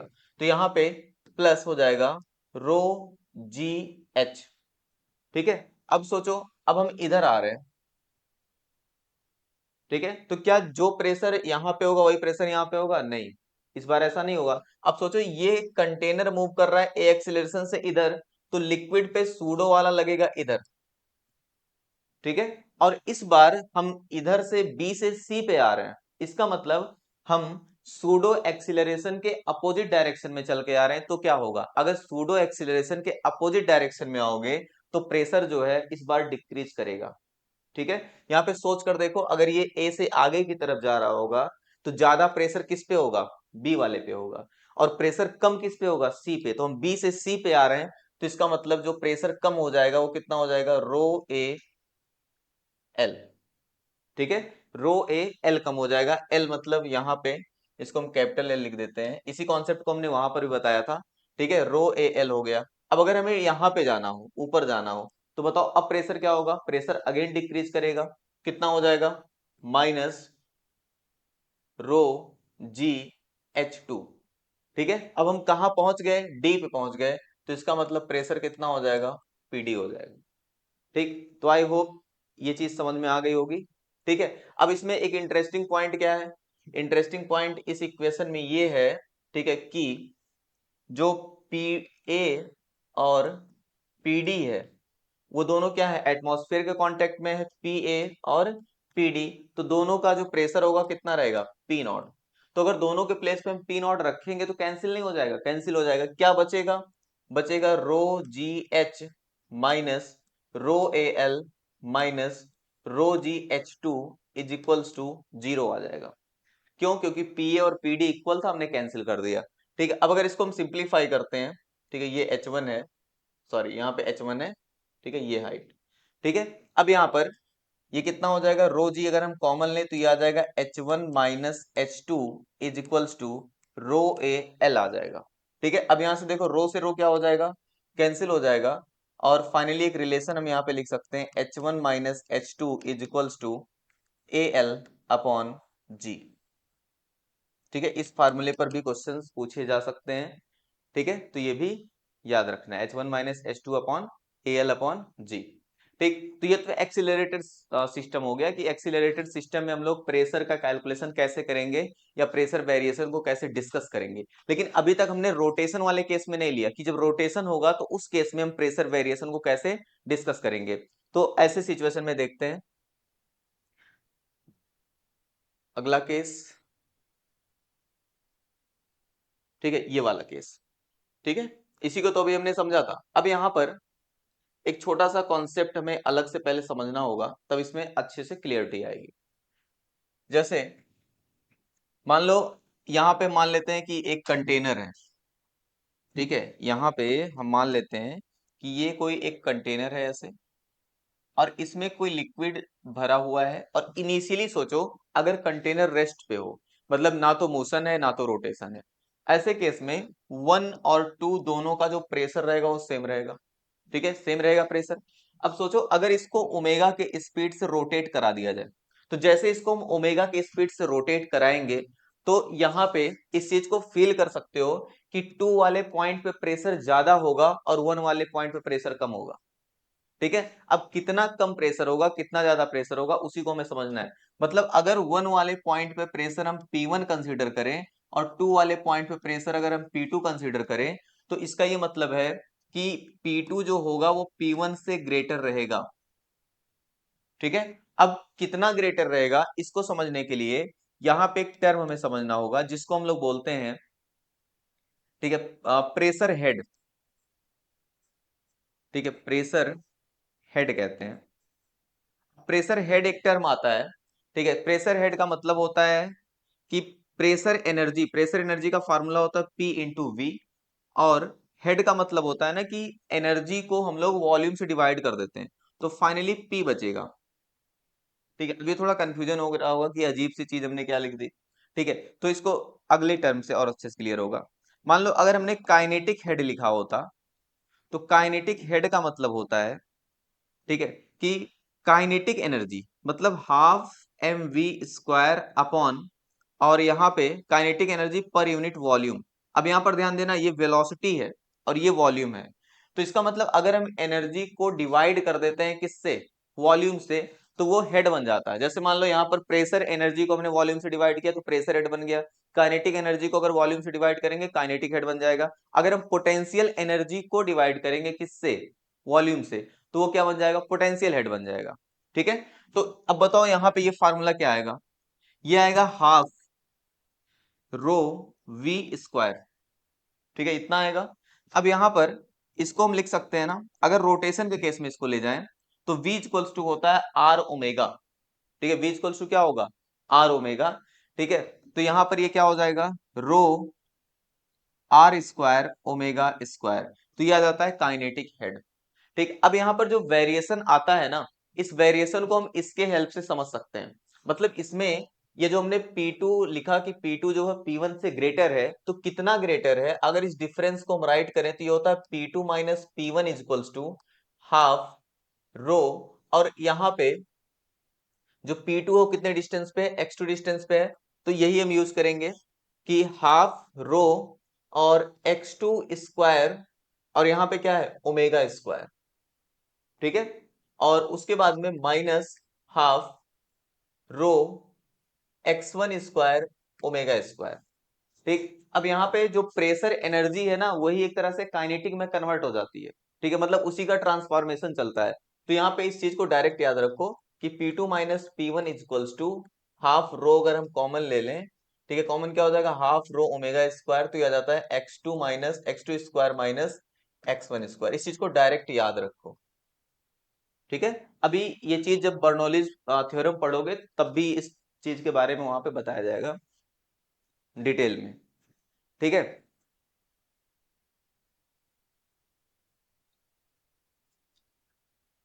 इसमें हमें एक पॉइंट और समझ लेना है, ठीक है, कि एक अच्छा सा कॉन्सेप्ट यहां से बनाया जा सकता है कि अगर हम एक्सिस ऑफ रोटेशन के पास जाएंगे, अगर हम एक्सिस ऑफ रोटेशन के पास जाएंगे, ठीक है, तो प्रेशर सोचो क्या होगा। जैसे ये जो वन वाला पॉइंट है ये एक्सिस ऑफ रोटेशन के पास में है, ये क्या है एक्सिस ऑफ रोटेशन। तो अगर वन वाला पॉइंट एक्सिस ऑफ रोटेशन के पास में है तो वहां पे प्रेशर क्या है कम है, और अगर दूर जाए, और यहाँ पर टू वाले पॉइंट को अगर हम लें तो वो दूर है, तो इसका मतलब वहां पे प्रेशर ज्यादा है। तो यहां से ये कॉन्सेप्ट याद रखना है कि अगर एक्सिस ऑफ रोटेशन, ठीक है, एक्सिस ऑफ रोटेशन के पास जाएंगे, ठीक है, तो पास जाने पर क्या होगा, पास जाने पे जो प्रेशर है वो कम होगा, और अगर एक्सिस ऑफ रोटेशन से, ठीक है, अवे जाएंगे, तो अवे जाने पर क्या होगा प्रेशर बढ़ेगा, ठीक है। अब इसका हम यहाँ पर दूसरे एग्जांपल में यूज करके दिखाते हैं। जैसे मान लो एक्सिस ऑफ रोटेशन यहाँ पर यहाँ से पास हो रहा है, ठीक, तो इसके लिए हमें राइट करना है, तो हम ए से शुरुआत करते हैं, ठीक। तो यहाँ पे अगर हम ए पॉइंट पे बात करें तो प्रेशर कितना है पी ए है, प्लस अब हम ए से सी पे जाते हैं, तो बताओ प्रेशर कितना हो गया होगा। तो प्रेशर हो गया होगा रो जी H1, ठीक है, रो यहाँ पे डेंसिटी है और हम H1 हाइट तक चले गए। अब यहां से जब हम यहाँ पे आएंगे तो जरा यहाँ पे सोचो, जब हम एक्सिस ऑफ रोटेशन पे आ गए तो प्रेशर क्या होगा, ठीक है, कितना डिक्रीज करेगा, अगर ये डिस्टेंस कितना है L1 है तो, ठीक है, तो प्रेशर जो है इस बार डिक्रीज करेगा, कम हो जाएगा, क्यों, क्योंकि हम एक्सिस ऑफ रोटेशन के पास आ रहे हैं, तो माइनस का साइन लगाओगे, ठीक है, और क्या राइट कर सकते हो, माइनस का साइन लगा के हाफ रो, और half rho L1 square omega square, ठीक है। आई होप ये क्लियर हो गया, ठीक है, क्यों कम हुआ ये भी समझ में आ गया। उसके बाद अब यहां से जब हम यहाँ पे आएंगे डी पे, तो बताओ प्रेशर क्या होगा, बढ़ेगा या नहीं, इस बार प्रेशर इंक्रीज होगा, क्यों, क्योंकि एक्सिस ऑफ रोटेशन से हम दूर जा रहे हैं। तो कितना प्रेशर हो जाएगा, इस बार प्रेशर हो जाएगा plus half rho L2 square omega square, ठीक है। उसके बाद जब हम डी से बी पे शिफ्ट करेंगे, तो जब डी से बी पे शिफ्ट करोगे इस बार प्रेशर कम होगा अगेन, क्योंकि ऊपर जा रहा है, तो कितना होगा माइनस रो जी H2। अब हम कहां पहुंच गए, बी पे पहुंच गए, ठीक है, ये हो जाएगा। अगेन हम वो कॉन्सेप्ट यूज कर सकते हैं कि जो पी ए है और जो पी बी है वो एटमॉस्फेयर के कांटेक्ट में है, तो दोनों का प्रेशर कितना होगा पी नॉट होगा। तो जब दोनों का प्रेशर पी नॉट होगा तो हम प्रेशर को क्या कर सकते हैं कैंसिल कर सकते हैं। तो इसका मतलब ये पी ए और पी बी कैंसिल हो जाएगा, और इसको हम सिंप्लीफाई कर लें तो यहाँ पे ये टर्म और ये टर्म सिंप्लीफाई करोगे तो ये आ जाएगा रो जी कॉमन है, और यहाँ पे आ जाएगा H1 माइनस H2, और इज इक्वल्स टू, अगर इसको दूसरे साइड ट्रांसफर कर दें तो half rho omega square L1 square minus L2 square आ जाएगा। इसमें कैंसिल क्या हो रहा है, रो से रो कैंसिल हो जाएगा, तो ये आ जाएगा H1 minus H2 is equals to, और ये आ जाएगा omega square upon 2G L1 square minus L2 square, ठीक है। तो इस तरह से हम लोग पोटेंशियल हेड का डिफरेंस निकाल सकते हैं या हाइट का डिफरेंस कैलकुलेट कर सकते हैं इस फार्मूले का यूज करके, ठीक। तो आई होप ये कॉन्सेप्ट भी अच्छे से क्लियर हो गया। अब शायद ये वीडियो 1 घंटे का हो चुका है, तो अब इस कॉन्सेप्ट से आगे बढ़ते हैं और हम आते हैं पास्कल्स लॉ पे। ठीक है, पास्कल्स लॉ, तो समझते हैं कि पास्कल लॉ क्या चीज है। तो इसमें जैसे मान लो पास्कल लॉ कहता क्या है यहाँ पर, कि अगर हम किसी भी सिस्टम पे कोई प्रेशर अप्लाई करते हैं, ठीक है, तो वो जो प्रेशर है ना वो इक्वली ट्रांसमिट हो जाता है हर एक पॉइंट पे।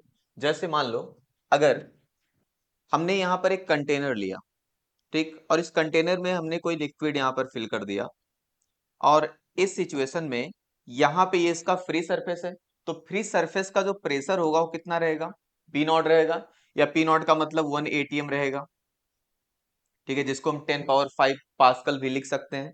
अब अगर इससे हम एच डिस्टेंस, एच हाइट या एच डेप्थ हम नीचे आ जाएं, और यहाँ पर कोई पॉइंट है, और इस पॉइंट पर प्रेशर मान लो P1 है और हमें राइट करना हो, तो हम क्या राइट करेंगे, P not plus rho ji H, ये ना राइट करेंगे प्रेशर। ये कॉन्सेप्ट हमारा क्लियर हो गया था, ठीक है, इस तरह से हम प्रेशर लिखना सीख चुके थे। अब मान लो यही फिगर ऊपर बना हुआ है, और इस पर हमने लाकर एक पिस्टन रख दिया, ठीक है, और ये जो पिस्टन हमने रखा ना, अगर इसका मास हम मान लें कि इस पिस्टन का मास दे रखा है m, ठीक, तो अगर इस पिस्टन को हमने इस लिक्विड के ऊपर रख दिया, तो ये लिक्विड क्या, ये पिस्टन क्या कर रहा होगा लिक्विड पे, कुछ फोर्स अप्लाई कर रहा होगा। अच्छा, कितना फोर्स अप्लाई करेगा इस m मास की वजह से, तो m मास की वजह से जो फोर्स अप्लाई हो रहा होगा वो कितना होगा, mg हो जाएगा, ठीक है। और अगर इसका एरिया जो है ए हम राइट करें, तो ये कितना प्रेशर अप्लाई कर रहा होगा, ये कितना प्रेशर अप्लाई कर रहा होगा, तो ये प्रेशर अप्लाई कर रहा होगा force upon area, means mg by A, ठीक है। तो आई होप ये पॉइंट क्लियर हुआ।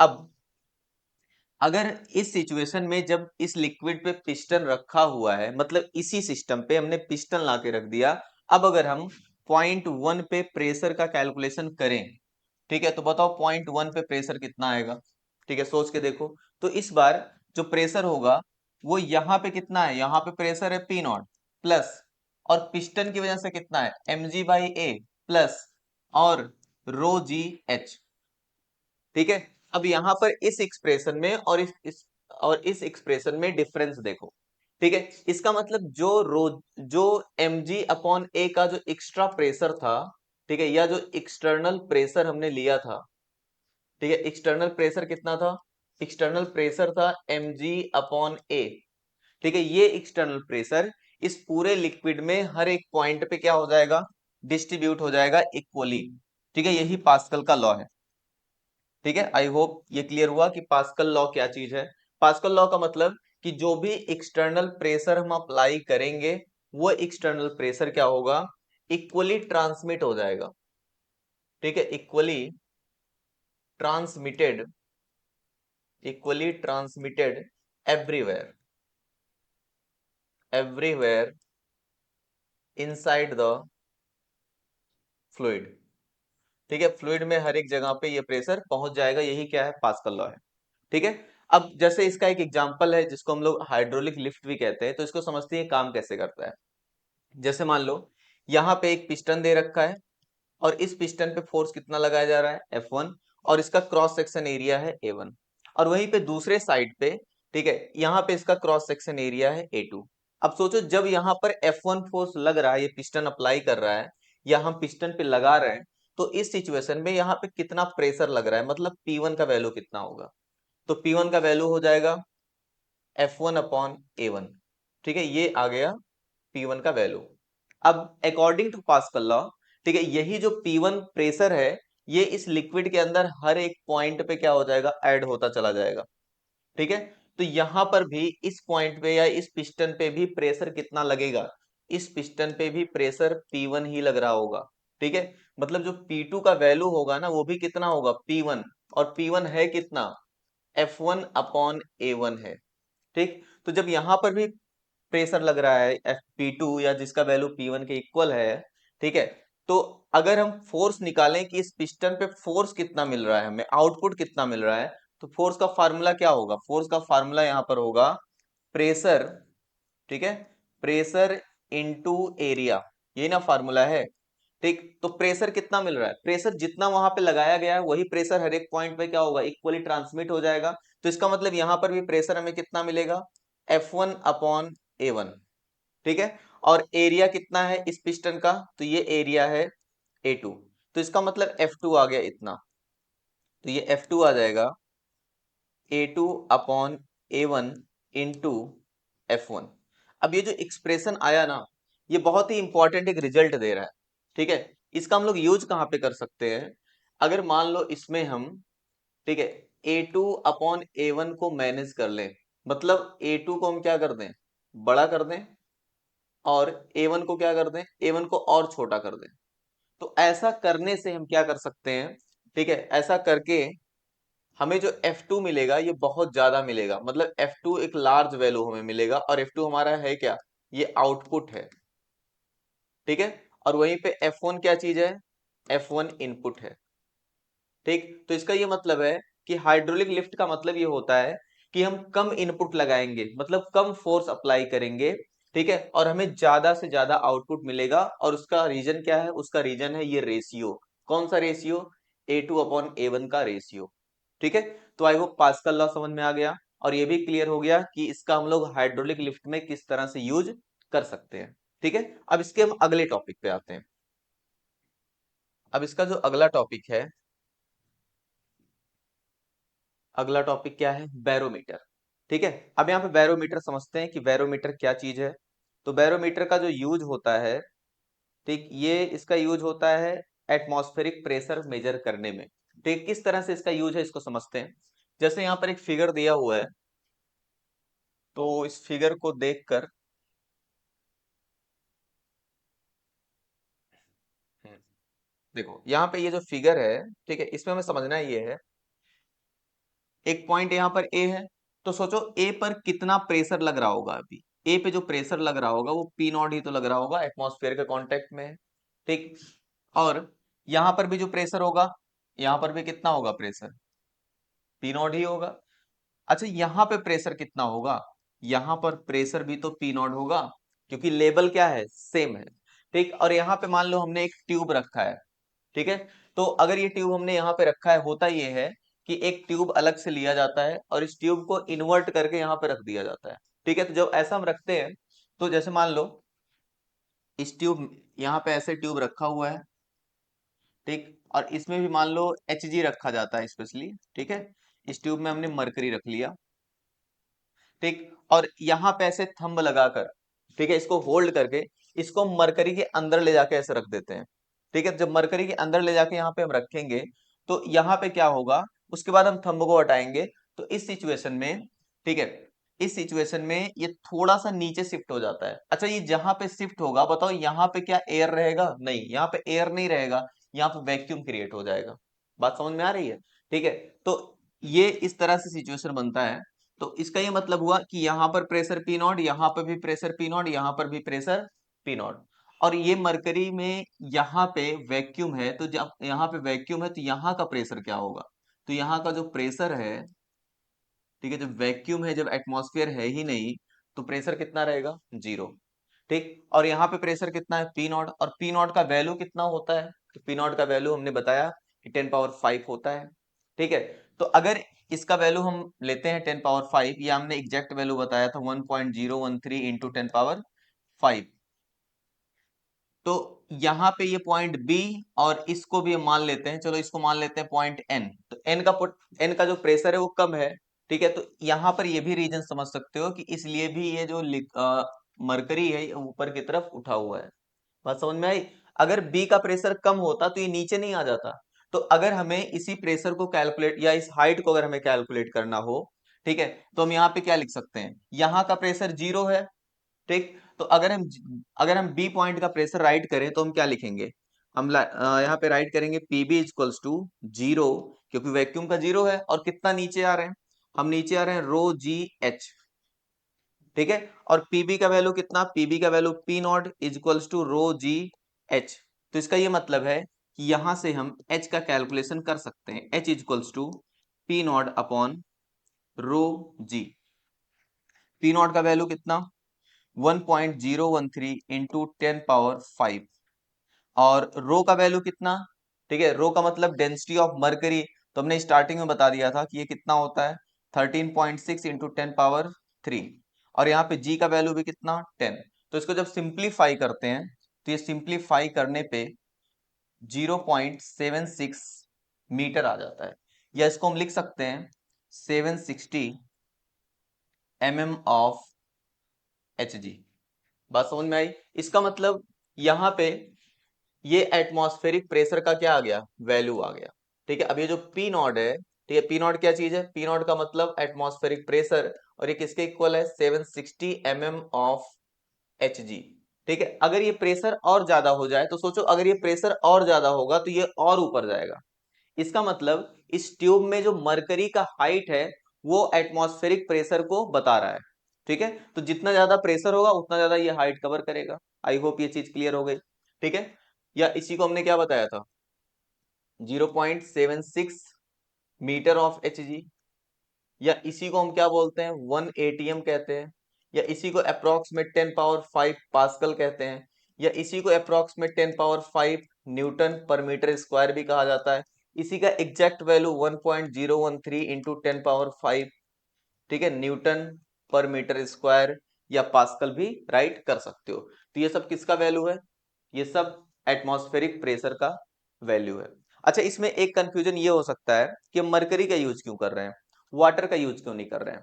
ठीक है, तो होता ये है कि जब हम वाटर का यूज करते हैं, मान लो अगर हम वाटर का यूज यहाँ पे कर रहे हैं, तो वाटर के केस में होता है कि जो हाइट होती है ना, इस ट्यूब की हाइट, ठीक है, ये हमें 10 मीटर के अप्रोक्स चाहिए। ठीक है, जो कि प्रैक्टिकली पॉसिबल नहीं है इस तरह का बैरोमीटर।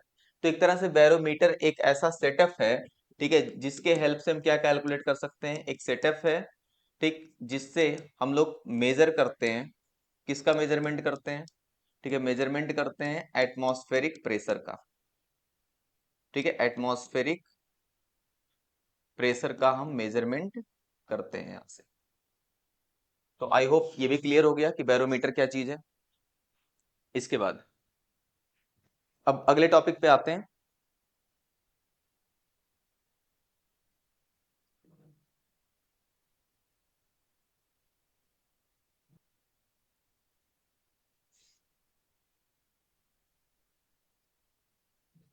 हमारा टॉपिक है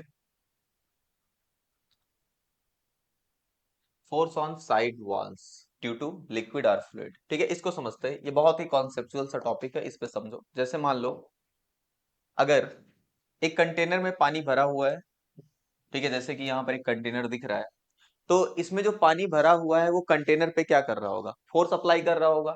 ठीक है, इस तरह से बाहर की तरफ। तो अगर इस फोर्स का हम कैलकुलेशन यहाँ पर देखें तो इसमें एक प्रॉब्लम क्या आएगी कि जैसे जैसे आप यहाँ पे अगर मान लो हम फोर्स का फार्मूला पहले राइट करें, तो फोर्स का फार्मूला क्या होगा, फोर्स का फार्मूला होगा प्रेशर इंटू एरिया। ठीक है, यही ना फार्मूला होगा, प्रेशर इंटू एरिया। लेकिन यहाँ पे प्रॉब्लम क्या आ रहा है, प्रॉब्लम ये आ रहा है कि अगर हम नीचे की तरफ जा रहे हैं तो प्रेशर जो है वो वेरी कर रहा है। ठीक है, तो प्रेशर अगर वेरी कर रहा है तो मान लेते हैं कि हम यहाँ पे वाई नीचे जा रहे हैं। ठीक, तो जो प्रेशर है उसको हम क्या राइट कर सकते हैं, प्रेशर यहाँ पे वाई का फंक्शन होगा। ठीक है, तो इसके लिए हम यहाँ पे अगर केवल ये कैलकुलेट करें कि यहाँ पे एक स्ट्रिप लिया जा रहा है और इस स्ट्रिप पे, ठीक है, यहाँ पे कलर चेंज कर देते हैं, ये जो स्ट्रिप यहाँ पे लिया गया है, केवल इस पतले से स्ट्रिप पे कितना फोर्स लग रहा है, पहले इसको हम कैलकुलेट कर लेते हैं, उसके बाद इसको इंटीग्रेट कर देंगे और पूरा फोर्स कैलकुलेट हो जाएगा। ठीक, तो ये जो स्ट्रिप हमने लिया, अगर इसका केवल एरिया निकाला जाए तो इसका एरिया बताओ क्या आएगा। ठीक है, पहले इसका एरिया ही कैलकुलेट कर लेते हैं। एरिया को हम डीए लिखेंगे क्योंकि छोटा सा एरिया है। तो इसके लिए इसका लेंथ जो है इसका ब्रेथ बन जाएगा, तो ये हो जाएगा बी। और यहाँ पे मान लो हम ऊपर से वाई डिस्टेंस नीचे आके एक डी वाई यहाँ पे लेते हैं, तो ये हो जाएगा बी इंटू डी वाई। ठीक है, ये एरिया आ गया। ठीक है, जिसको हमने डीए लिखा है। अब उसके बाद प्रेशर अगर हम निकालें तो प्रेशर कितना लग रहा है केवल इतने पे, तो जब हम वाई नीचे आ जाएंगे, ठीक है, तो प्रेशर जो रहेगा वो कितना लग जाएगा, तो प्रेशर आ जाएगा रो जी वाई। ठीक है, यही ना प्रेशर होगा, क्योंकि हम ये कंसिडर करके चल रहे हैं कि यहाँ पे मान लो वैक्यूम है या कोई प्रेशर वहां पे नहीं है या एटमॉस्फेयर के कांटेक्ट में नहीं है, ये पूरी तरह से पैक है। ठीक है, तो रो जी वाई आएगा। अब इस फोर्स को हम आसानी से लिख सकते हैं कि df is equals to P को हम क्या राइट कर सकते हैं, रो जी वाई। ठीक है, ये आ गया। और यहाँ पे y वेरिएबल है, इस बात का ध्यान रखना। और उसके बाद में इनटू एरिया हमने कितना लिखा है, B D Y, rho g y into B D Y. अब इसमें D F is equals to constant क्या क्या है, रो जी और बी कॉन्स्टेंट है, और यहाँ पे वेरिएबल क्या था, वाई डी वाई। अब हम क्या करते हैं, यहाँ पे इसको अगर इंटीग्रेट कर दें, तो इंटीग्रेट करेंगे रो जी बी तो बाहर ही रह जाएगा, इंटीग्रेट कौन होगा, वाई डी वाई। ठीक है, और कहां से लेके कहां तक इंटीग्रेट करना है, तो यहाँ पे जो इंटीग्रेट हमें करना है, y का वैल्यू यहाँ पे कितना है, 0, और यहाँ पे y का वैल्यू कितना है, h। तो इसका मतलब हमें 0 से लेकर h तक इसको इंटीग्रेट करना है। तो अगर 0 से लेकर h तक इसको हम इंटीग्रेट करते हैं, तो ये कितना आएगा, ये फोर्स आ जाएगा F is equals to rho ji B, और y का इंटीग्रेशन कितना होगा, वाई स्क्वायर बाई टू आ जाएगा।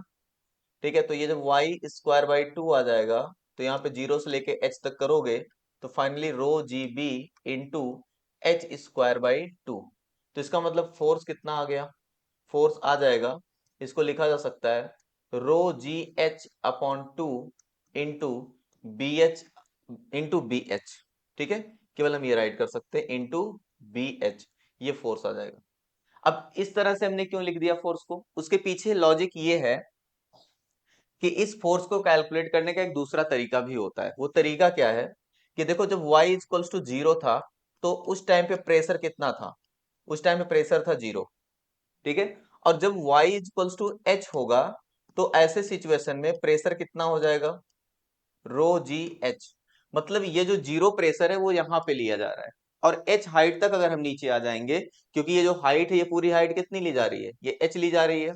ठीक है, मतलब ये जो चीज है ना, इसी को ना h लिया जा रहा है। ठीक है, तो ये कितना आ गया, रो जी एच आ जाएगा।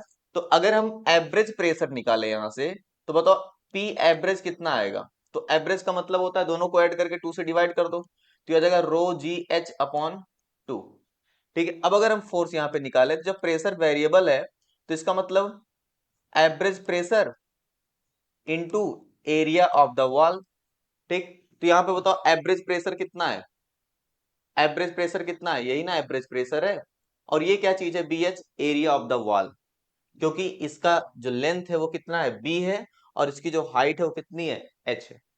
तो आई होप यहाँ पे इस चीज का कैलकुलेशन हो गया कि अगर कोई फ्लूइड या कोई लिक्विड किसी कंटेनर में रखा होगा, तो कंटेनर के वॉल पे कितना फोर्स अप्लाई कर रहा होगा। अब इसमें एक कॉन्सेप्ट और समझना है। ठीक है, कॉन्सेप्ट ये है, जैसे मान लो अगर यहाँ पर हम इस फिगर को ऐसे रखने की कोशिश करें, ऐसे। ठीक है, तो अगर ये इस तरह से ऐसे रखा हुआ है, तो ये कंटेनर कंटेनर का जो वॉल है, जब वो फोर्स एक्सपीरियंस करेगा, तो वो ऐसे भी तो हो सकता है, अगर बहुत ज्यादा फोर्स हो, मतलब ये रोटेट हो सकता है। इसका ये मतलब हुआ कि अगर नीचे वाले एक्सिस से देखें, जिसको हमने यहाँ पे बी लिखा है, तो इसके अबाउट यहाँ पे एक टॉर्क काम करेगा, और उसी टॉर्क का कैलकुलेशन हमें करना है यहाँ पे। ठीक है, तो उस टॉर्क के कैलकुलेशन के लिए हम क्या लिख सकते हैं, सबसे पहले हम यहाँ पे कैलकुलेट करते हैं डी टाउ। ठीक, तो डी टाउ का मतलब क्या हुआ, डी टाउ का मतलब हुआ कि केवल ये जो फोर्स अभी हमने निकाला है, उसकी वजह से कितना टॉर्क आएगा, तो उसको हम लिखेंगे डीएफ इंटू परपेंडिकुलर डिस्टेंस। तो परपेंडिकुलर डिस्टेंस अगर हम इसको एक्सिस ऑफ रोटेशन मान रहे हैं, तो इससे जो परपेंडिकुलर डिस्टेंस होगा वो कितना आएगा बताओ, ये डिस्टेंस आएगा H minus Y, H minus Y. ठीक है, क्योंकि ये कितना है, वाई, और पूरा कितना है, एच। तो एक्सिस ऑफ रोटेशन तो हम इसको ना कंसीडर कर रहे हैं, तो इससे परपेंडिकुलर डिस्टेंस कितना आएगा, एच माइनस वाई। तो यहाँ पे परपेंडिकुलर डिस्टेंस का मतलब डीएफ को क्या राइट कर सकते हो, तो डीएफ अभी हमने निकाला है।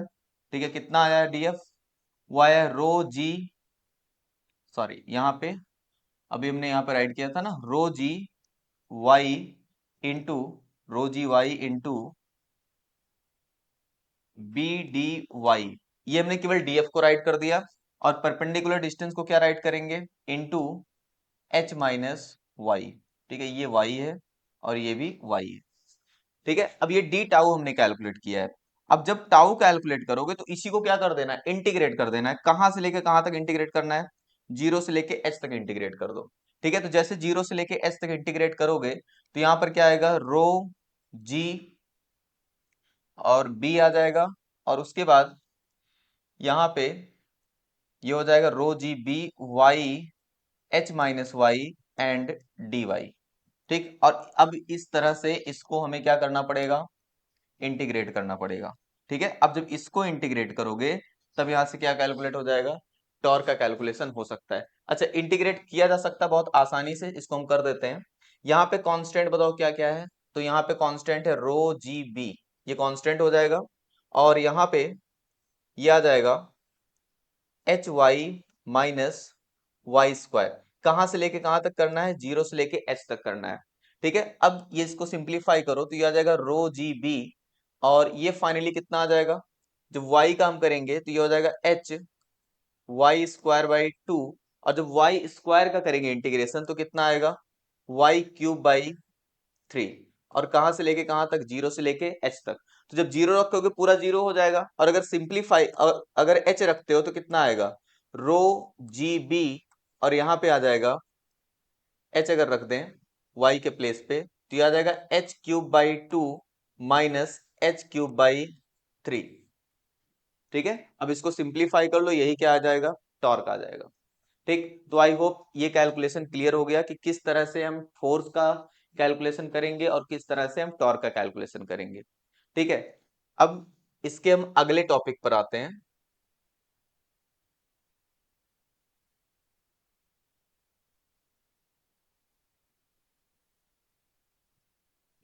तो अगले टॉपिक पे बढ़ते हैं,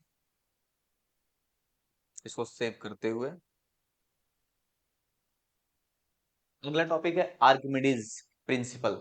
ठीक है, तो आर्किमिडीज प्रिंसिपल जो है ये किसका कैलकुलेशन बताता है।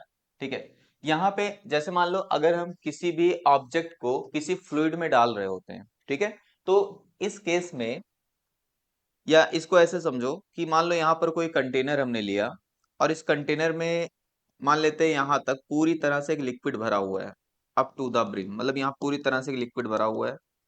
ठीक है, तो ऐसे सिचुएशन में अगर हमने यहाँ पर मान लो ये कोई स्टोन है, और इस स्टोन को यहाँ पर हमने अंदर किया यहाँ पे, ठीक है, तो ये स्टोन जब अंदर जा रहा है तो होगा क्या, यहाँ से कुछ पानी तो बाहर आएगा ना, या कुछ फ्लूइड बाहर आएगा।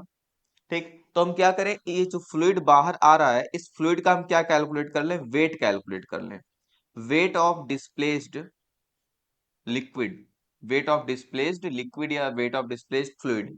और ये जो वेट ऑफ डिस्प्लेस्ड लिक्विड होता है ना, यही, ठीक है, बॉइंट फोर्स के इक्वल होता है। मतलब जब ये पानी में आएगा तो इस पर एक बॉइंट फोर्स लगेगा, और वो जो बॉइंट फोर्स होगा, ठीक है, वो इसी वेट ऑफ डिस्प्लेस्ड लिक्विड के इक्वल होगा। ठीक है, आई होप ये बात समझ में आ गई होगी। ठीक है, अब जैसे मान लो यहाँ पे इसको थोड़ा सा और कैलकुलेट करते हैं, सिंप्लीफाई करते हैं। F B is equals to weight of displaced liquid का मतलब क्या है, मान लो इसका जो वॉल्यूम है, किसका वॉल्यूम, जो स्टोन है इसका वॉल्यूम हम मान लेते हैं वी। ठीक है, तो यहाँ पे वी क्या है, वी है volume of stone, volume of stone. अब जितना वॉल्यूम इस स्टोन का है, ठीक है, उतना ही वॉल्यूम किसका रहेगा, डिस्प्लेस्ड लिक्विड का भी होगा। Means volume of displaced liquid. अच्छा, ऐसा तभी होगा, ठीक है, जब ये हॉलो नहीं होना चाहिए, मतलब जो भी बॉडी हमने लिया है, जैसे हमने यहाँ पे स्टोन लिया है तो इसका मतलब ये अंदर से हॉलो नहीं होना चाहिए। ठीक, तो इस बात का ध्यान रखना, मतलब ये कंप्लीटली क्या होना चाहिए, सॉलिड होना चाहिए, तभी ये कॉन्सेप्ट हम यूज करेंगे यहाँ पे। ठीक है, अब एफ बी इक्वल्स टू, हमें वेट लेना है किसका, डिस्प्लेस लिक्विड का, तो इसका मतलब एम डैश जी। अब एम डैश क्या है, वेट, मास है, किसका मास है, डिस्प्लेस लिक्विड का। तो इसको और सिंप्लीफाई करें तो क्या राइट कर सकते हैं, volume into density of liquid into g. ठीक है, तो ये याद रखना। अब यहाँ पे एफ बी इक्वल्स टू आ गया वी रो एल जी। ठीक, अब यहाँ पे जो V है ये क्या चीज है, ये हमने बता दिया कि वॉल्यूम ऑफ स्टोन होगा। ठीक है, या कह सकते हो वॉल्यूम ऑफ इमर्स स्टोन, जितना स्टोन पानी के अंदर चला गया है, ठीक है, उतने का हमें वॉल्यूम लेना है। ठीक, तो आई होप ये चीज क्लियर हो गया कि आर्किमिडीज का प्रिंसिपल जो है वो कहीं ना कहीं बॉइंट फोर्स या अपथ्रस्ट के कैलकुलेशन को बताता है कि अगर किसी ऑब्जेक्ट को हम किसी लिक्विड में या फ्लूइड में डालते हैं तो वो कितना बॉइंट फोर्स एक्सपीरियंस करेगा, उतना बुआइंट फोर्स एक्सपीरियंस करेगा जितना लिक्विड बाहर जाएगा, उसका हम क्या कैलकुलेट कर लें, वेट कैलकुलेट कर लें। ठीक है, और कंडीशन क्या होना चाहिए कि जो बॉडी है वो हॉलो नहीं होना चाहिए अंदर से। ठीक, अब इसमें एक और कॉन्सेप्ट समझते हैं कि बॉडी सिंक कब करेगी। ठीक है, बॉडी सिंक तब करेगी जब जो डेंसिटी है किसका, सॉलिड का, वो ज्यादा हो और डेंसिटी ऑफ लिक्विड क्या हो, कम हो। ऐसे सिचुएशन में बॉडी क्या कर जाएगी, सिंक कर जाएगी। ठीक है, दूसरा, बॉडी फ्लोट कब करेगी। ठीक है, तो इसको समझते हैं, बॉडी फ्लोट करेगी इस कंडीशन में कि अगर जो सॉलिड की डेंसिटी है वो या तो लिक्विड की डेंसिटी से कम हो या तो लिक्विड की डेंसिटी के बराबर हो। अच्छा, अब इसमें भी दो केस बनाए जा सकते हैं। ठीक है, पहला केस ये बनाया जा सकता है कि मान लेते हैं कि जो लिक्विड सॉलिड की डेंसिटी है वो लिक्विड की डेंसिटी के बराबर हो। और दूसरा केस हम ये बना सकते हैं कि density of solid is less than density of liquid. ठीक, तो जब ये वाला केस हम लेंगे तो इस सिचुएशन में, ठीक है, सोचो क्या होगा, तो इस सिचुएशन में होगा ये कि जो बॉडी है, ठीक है, वो एक तरह से कंप्लीटली, ठीक, जैसे मान लो अगर डेंसिटी जो है सॉलिड की वो कम है किससे, लिक्विड से, तो इस सिचुएशन में सॉलिड बिल्कुल ऊपर रहेगा। ठीक है, या कह सकते हो कि some part of the body is outside of the fluid और लिक्विड। ठीक है, लिक्विड के क्या रहेगा, बाहर रहेगा, मतलब ये इस तरह से फ्लोट करेगा। और अगर ये वाला केस हो जाएगा तो इसमें क्या होता है कि कंप्लीटली वो क्या कर जाएगा, ठीक है, मतलब कंप्लीटली वो पानी के अंदर रहेगा। या कह सकते हो कि कंप्लीटली पानी के अंदर रहेगा, या एक सिचुएशन में ये कह सकते हैं कि उसका केवल सरफेस विजिबल होता है, ऊपर का सरफेस। ठीक है, मतलब जो अपर सरफेस होगा वो विजिबल रहेगा और बाकी पूरी तरह से वो अंदर रहेगा। ठीक है, तो ये फ्लोटिंग का कॉन्सेप्ट यहां से आ जाता है। तो आई होप ये फ्लोटिंग का कॉन्सेप्ट भी क्लियर हो गया। ठीक, अब यहाँ पे एक और कॉन्सेप्ट समझते हैं जहां से क्वेश्चन बनता है आइस के केस में। ठीक है, तो आइस के केस में क्या क्वेश्चन बनता है, इसको भी सेव कर लेते हैं। ठीक है, अगला केस यहाँ पे देखो,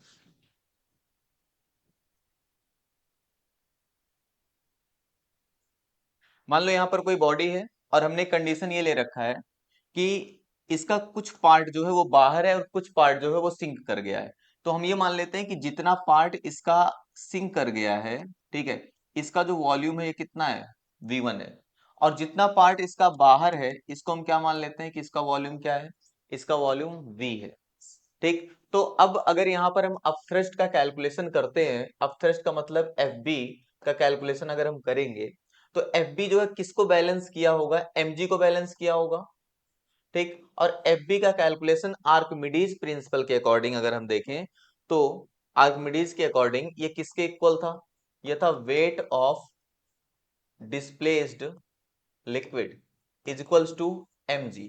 और ये जो mg हमने लिखा है ना, ये वेट है, किसका वेट है, वेट ऑफ सॉलिड बॉडी। ठीक, तो बॉडी अगर फ्लोट कर रही है तो यही ना केस होगा। ठीक है, अब अगर इसमें हम अप्लाई करते हैं FB को, तो यहाँ पे हम लिखेंगे m डैश g, और यहाँ पे क्या होगा, यहाँ पे होगा mg। ठीक है, इसको और अगर हम सिंप्लीफाई करें तो m डैश को क्या राइट कर सकते हैं, ठीक है, m डैश को सोचो, तो m डैश को हम लिख सकते हैं एक तरह से वॉल्यूम। ठीक है, लेकिन कौन सा वॉल्यूम, V1 यूज करें या V2, V1 यूज करें या V यूज करें। ठीक है, ये सोचना है। मान लो ये जो V है ना, इसको हम एक काम करते हैं, V हम पूरे का वॉल्यूम ले लेते हैं। ठीक है, V जो है वो कंप्लीट सिलेंडर का वॉल्यूम है, क्योंकि हमें कंप्लीट सिलेंडर की जरूरत है, कंप्लीट सिलेंडर के वॉल्यूम की जरूरत पड़ेगी। ठीक है, अब यहाँ पे एम डैश अगर हमें निकालना है तो एम डैश का मतलब कि मास हमें चाहिए केवल किसका, डिस्प्लेस्ड लिक्विड का मास चाहिए। ठीक है, तो अगर डिस्प्लेस्ड लिक्विड का मास चाहिए तो हमें वॉल्यूम चाहिए। ठीक है, किसका वॉल्यूम चाहिए, जितना लिक्विड डिस्प्लेस हुआ है, कितना लिक्विड डिस्प्लेस हुआ होगा, जितना ये पानी के अंदर गया हुआ है। ठीक है, तो इसका मतलब हम यहाँ पे V का यूज ना करके V1 का यूज करेंगे, और यहाँ पर इसकी डेंसिटी मान लेते हैं कितनी है, रो L, और यहाँ पे G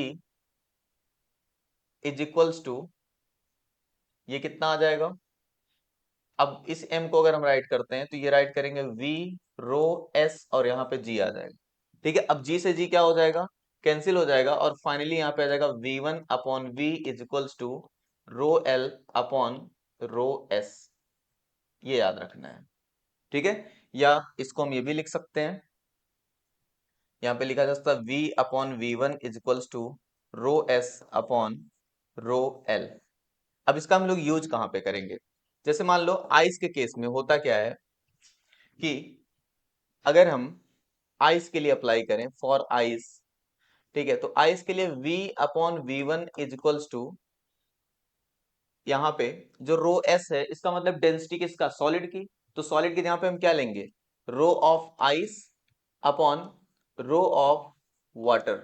ठीक है, तो आइस के लिए जो डेंसिटी है कितनी 900 और वाटर के लिए कितनी 1000।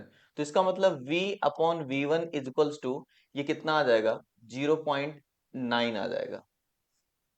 ठीक है, ये आ जाएगा 0.9। अब 0.9 आने का मतलब क्या है, 0.9 आने का मतलब ये है कि जो 90%, ठीक है, 90% of ice is above the water. ठीक है, मतलब 90% आइस पानी के ऊपर रहता है, सॉरी पानी के अंदर रहेगा। ठीक है, 0.9 है ना,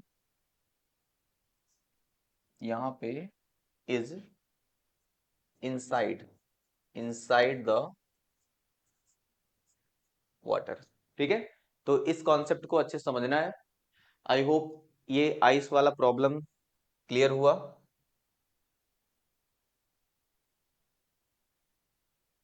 इसमें कहीं छोटा सा मिस्टेक हो रहा है। अच्छा यहाँ पे देखो यहाँ पे क्या होगा ना, v1 अपॉन v होगा तो ये इधर जाएगा तो रो एस अपॉन रो एल हमें लिखना चाहिए था। तो यहाँ से थोड़ा सा, ठीक है, इसको हम अगेन कर दे रहे हैं। ठीक, क्योंकि यहाँ पे क्या आ जाएगा, इसी का अपोजिट आ जाएगा, यहाँ पे v1 आएगा और यहाँ पे v आएगा। ठीक है, ये v हो जाएगा और सेम यही यहाँ पर भी होगा। ठीक है, मतलब यहाँ पर v1 आएगा, यहाँ पे v आएगा। क्यों ऐसा हो रहा है, यहाँ से यहाँ पे था ना v1 upon v is equals to row S upon row L. ठीक है, तो यहाँ से हम क्या राइट कर सकते हैं, अब यहाँ पे जब हम आइस का वैल्यू राइट करेंगे तो v1 upon v is equals to, अब यहाँ पे देख सकते हो, ठीक है, इसीलिए थोड़ा सा कंफ्यूजन हो रहा होगा शायद। ठीक है, शायद ये क्लियर हो गया। अब इसमें एक और चीज, एक और फिगर यहाँ पे बना हुआ है, इस फिगर को भी हम समझ लेते हैं। जैसे मान लो अगर इसी कॉन्सेप्ट को हम इसके आगे अप्लाई करते हैं, ठीक है, यहाँ पे, तो जब इसमें अप्लाई करोगे तो इसमें होगा क्या, ठीक, जैसे मान लो v1 है, तो v1 क्या चीज था, v1 था कि कितना पार्ट इसका, ठीक है, लिक्विड के अंदर गया हुआ है। ठीक, तो इसका मतलब इस जो v1 का हम वैल्यू राइट कर सकते हैं वो क्या राइट कर सकते हैं, वो राइट कर सकते हैं AH1। और जो हम v का वैल्यू राइट कर सकते हैं वो क्या राइट कर सकते हैं, v का वैल्यू राइट करेंगे a इंटू एच, मतलब ये पूरी हाइट है। ठीक, अगर यहीं से इसको हम रिप्लेस करते हैं तो कितना आएगा, ये आएगा AH1 upon AH is equals to, ठीक है, और ये कितना था रो एस अपॉन रो एल, तो कहीं ना कहीं ए से ए कैंसिल हो जाएगा और H1 upon h is equals to row S upon row L आ जाएगा। ठीक है, तो इससे हमें हेल्प क्या होगा, इस टाइप यहाँ से भी क्वेश्चन पूछा जा सकता है और क्वेश्चन में ये दिया रहेगा हाइट का रेशियो दे सकता है और डेंसिटी का रेशियो पूछ सकता है, या डेंसिटी का रेशियो देकर हाइट का रेशियो पूछा जा सकता है। लेकिन याद ये रखना कि ये जो फार्मूला है ये वैलिड तभी होगा, ठीक है, जब क्रॉस सेक्शन एरिया क्या रहेगा, सेम रहेगा। ठीक है, मीन्स ये वैलिड होगा किसके लिए, only valid for, valid for uniform, uniform cross section area. ठीक है, इस बात का ध्यान रखना। ठीक है, उसके बाद अब हम लोग आते हैं जो अगला टॉपिक है, जो हमने कहा था कि सेंटर ऑफ बॉयंसी, यहाँ पे समझेंगे कि सेंटर ऑफ बॉयंसी का मतलब क्या है और सेंटर ऑफ ग्रेविटी का क्या मतलब है। ठीक है, तो इसको सेव करते हैं और अगले और लास्ट टॉपिक पे हम लोग बढ़ते हैं, सेंटर ऑफ बॉयंसी। देखो इसमें जैसे मान लो अगर यहाँ पर ये कोई रॉड है, ठीक है, ये मान लो कोई रॉड है, तो इस केस में अगर हमें सेंटर ऑफ ग्रेविटी देखना है तो इस पूरी बॉडी का हम यहाँ पे देखेंगे, तो ये जो पॉइंट होगा इसको हम क्या कह रहे हैं, सेंटर ऑफ ग्रेविटी, और यहाँ पे क्या लग रहा है, mg लग रहा है, ठीक है। लेकिन अगर हमें सेंटर ऑफ बॉयंसी देखना है तो सेंटर ऑफ बॉयंसी यहाँ पे होगा, ठीक, जहां से एफ बी क्या होगा, पास करेगा। बात समझ में आ रही है, मतलब ये जितना इस लिक्विड के अंदर आया हुआ है, ठीक है, यहां से क्या होगा, एफ बी जो होगा वो सेंटर ऑफ बॉयंसी से ही पास करेगा, ठीक है। तो इस बात का ध्यान रखना। आई होप इस फिगर से ये चीज अच्छे से क्लियर हो रहा होगा, ठीक। मीन जो सेंटर ऑफ बॉयंसी है वो एक तरह से सेंटर ऑफ मास है किसका, जो डिस्प्लेस्ड लिक्विड है, ठीक है। इस पॉइंट को हम यहाँ पे राइट कर दे रहे हैं कि centre centre of buoyancy is the centre of mass, is the centre of mass of displaced liquid, ठीक है। एक पॉइंट ये, और दूसरा जो पॉइंट है वो याद रखना है कि जो एफ बी है, ठीक है, मीन जो बॉइंट फोर्स है वो कहां से एक तरह से पास होगा, passes through centre of buoyancy, ठीक है। तो सेंटर ऑफ बॉयंसी और सेंटर ऑफ ग्रेविटी का कॉन्सेप्ट यहां से क्लियर हो गया। अब दूसरा एक लास्ट यहां पर एक कॉन्सेप्ट है अपरेंट वेट का, ठीक है। अपरेंट वेट का मतलब जैसे मान लो ये कोई बॉडी है, तो ये बॉडी जब लिक्विड के अंदर आएगी तो नीचे की तरफ क्या काम करेगा, mg, और ऊपर की तरफ क्या काम करेगा, बॉइंट फोर्स, ठीक है। तो कहीं ना कहीं इस पे जो नेट फोर्स है, तो अगर इसका हम वेट राइट करें तो इसका वेट कितना होगा, इसका वेट होगा mg माइनस एफ बी, ये ना होगा mg माइनस एफ बी। तो अब यहां पर mg माइनस और fb को हम क्या राइट कर सकते हैं, m डैश जी राइट कर सकते हैं, ठीक है। m डैश जी का मतलब, fb का मतलब क्या है, वेट ऑफ डिस्प्लेस्ड लिक्विड, ठीक। तो इसको और सिंप्लीफाई हम करें तो मास को क्या राइट किया जा सकता है, मास को राइट किया जा सकता है v रो s, और यहाँ पे g, और ये कितना हो जाएगा, ये हो जाएगा v रो l, और यहाँ पे आ जाएगा g। अच्छा, दोनों के वॉल्यूम को हमने सेम क्यों लिखा, उसका रीजन क्या, उसका रीजन ये है कि जितना इसका वॉल्यूम होगा, ठीक है, अगर ये हॉलो नहीं हुआ तो जितना इसका वॉल्यूम होगा उतना ही तो डिस्प्लेस्ड, उतने ही लिक्विड को क्या किया होगा, डिस्प्लेस किया होगा। तो इसका मतलब अब यहां से हम क्या कॉमन ले सकते हैं इसमें, इसको और सिंप्लीफाई करें तो यहाँ पे ये वेट है ना, ठीक है, तो m v w equals to, ठीक है, और यहाँ पे आ जाएगा v g, और इसमें हम कॉमन ले सकते हैं रो s को, ठीक है। तो v g रो s को अगर हम कॉमन लें तो यहाँ पे क्या आ जाएगा, 1 minus rho L upon rho S, ये आ जाएगा। और ये जो चीज है, ठीक है, W इक्वल्स टू, ये जो रो जी और एस है, ये क्या चीज है, ये एक तरह से वेट ही तो है, ठीक है, मतलब ये रियल वेट है। तो ये आ जाएगा 1 minus rho L upon rho S, और ये जो W हमने यहाँ पर लिखा हुआ है ये अपरेंट वेट है, ठीक है, ये अपरेंट वेट है। तो इसका मतलब अगर रियल वेट पता हो, ठीक, और हमें डेंसिटी ऑफ लिक्विड और डेंसिटी ऑफ सॉलिड पता हो तो हम अपरेंट वेट का कैलकुलेशन कर सकते हैं। तो ये एक तरह से लास्ट टॉपिक था। और टाइम कितना हो गया, टाइम हो गया शायद, हमने 90 मिनट का टारगेट लेकर हमने चला था लेकिन उससे ज्यादा टाइम इसमें लग गया। तो इस तरह से ये फ्लूइड स्टैटिक्स के जितने भी कॉन्सेप्ट थे वो सारे कॉन्सेप्ट हमने क्लियर कर दिए हैं, ठीक है। अब इन कॉन्सेप्ट का यूज करके न्यूमेरिकल्स को आसानी से सॉल्व किया जा सकता है। और लास्ट में एक छोटा सा कॉन्सेप्ट ये है कि थियरी से न्यूमेरिकल्स को सॉल्व करना सीखो, लेकिन न्यूमेरिकल से न्यूमेरिकल को सॉल्व करने की कोशिश करो, तो वो ज्यादा बेटर रहेगा, ठीक है।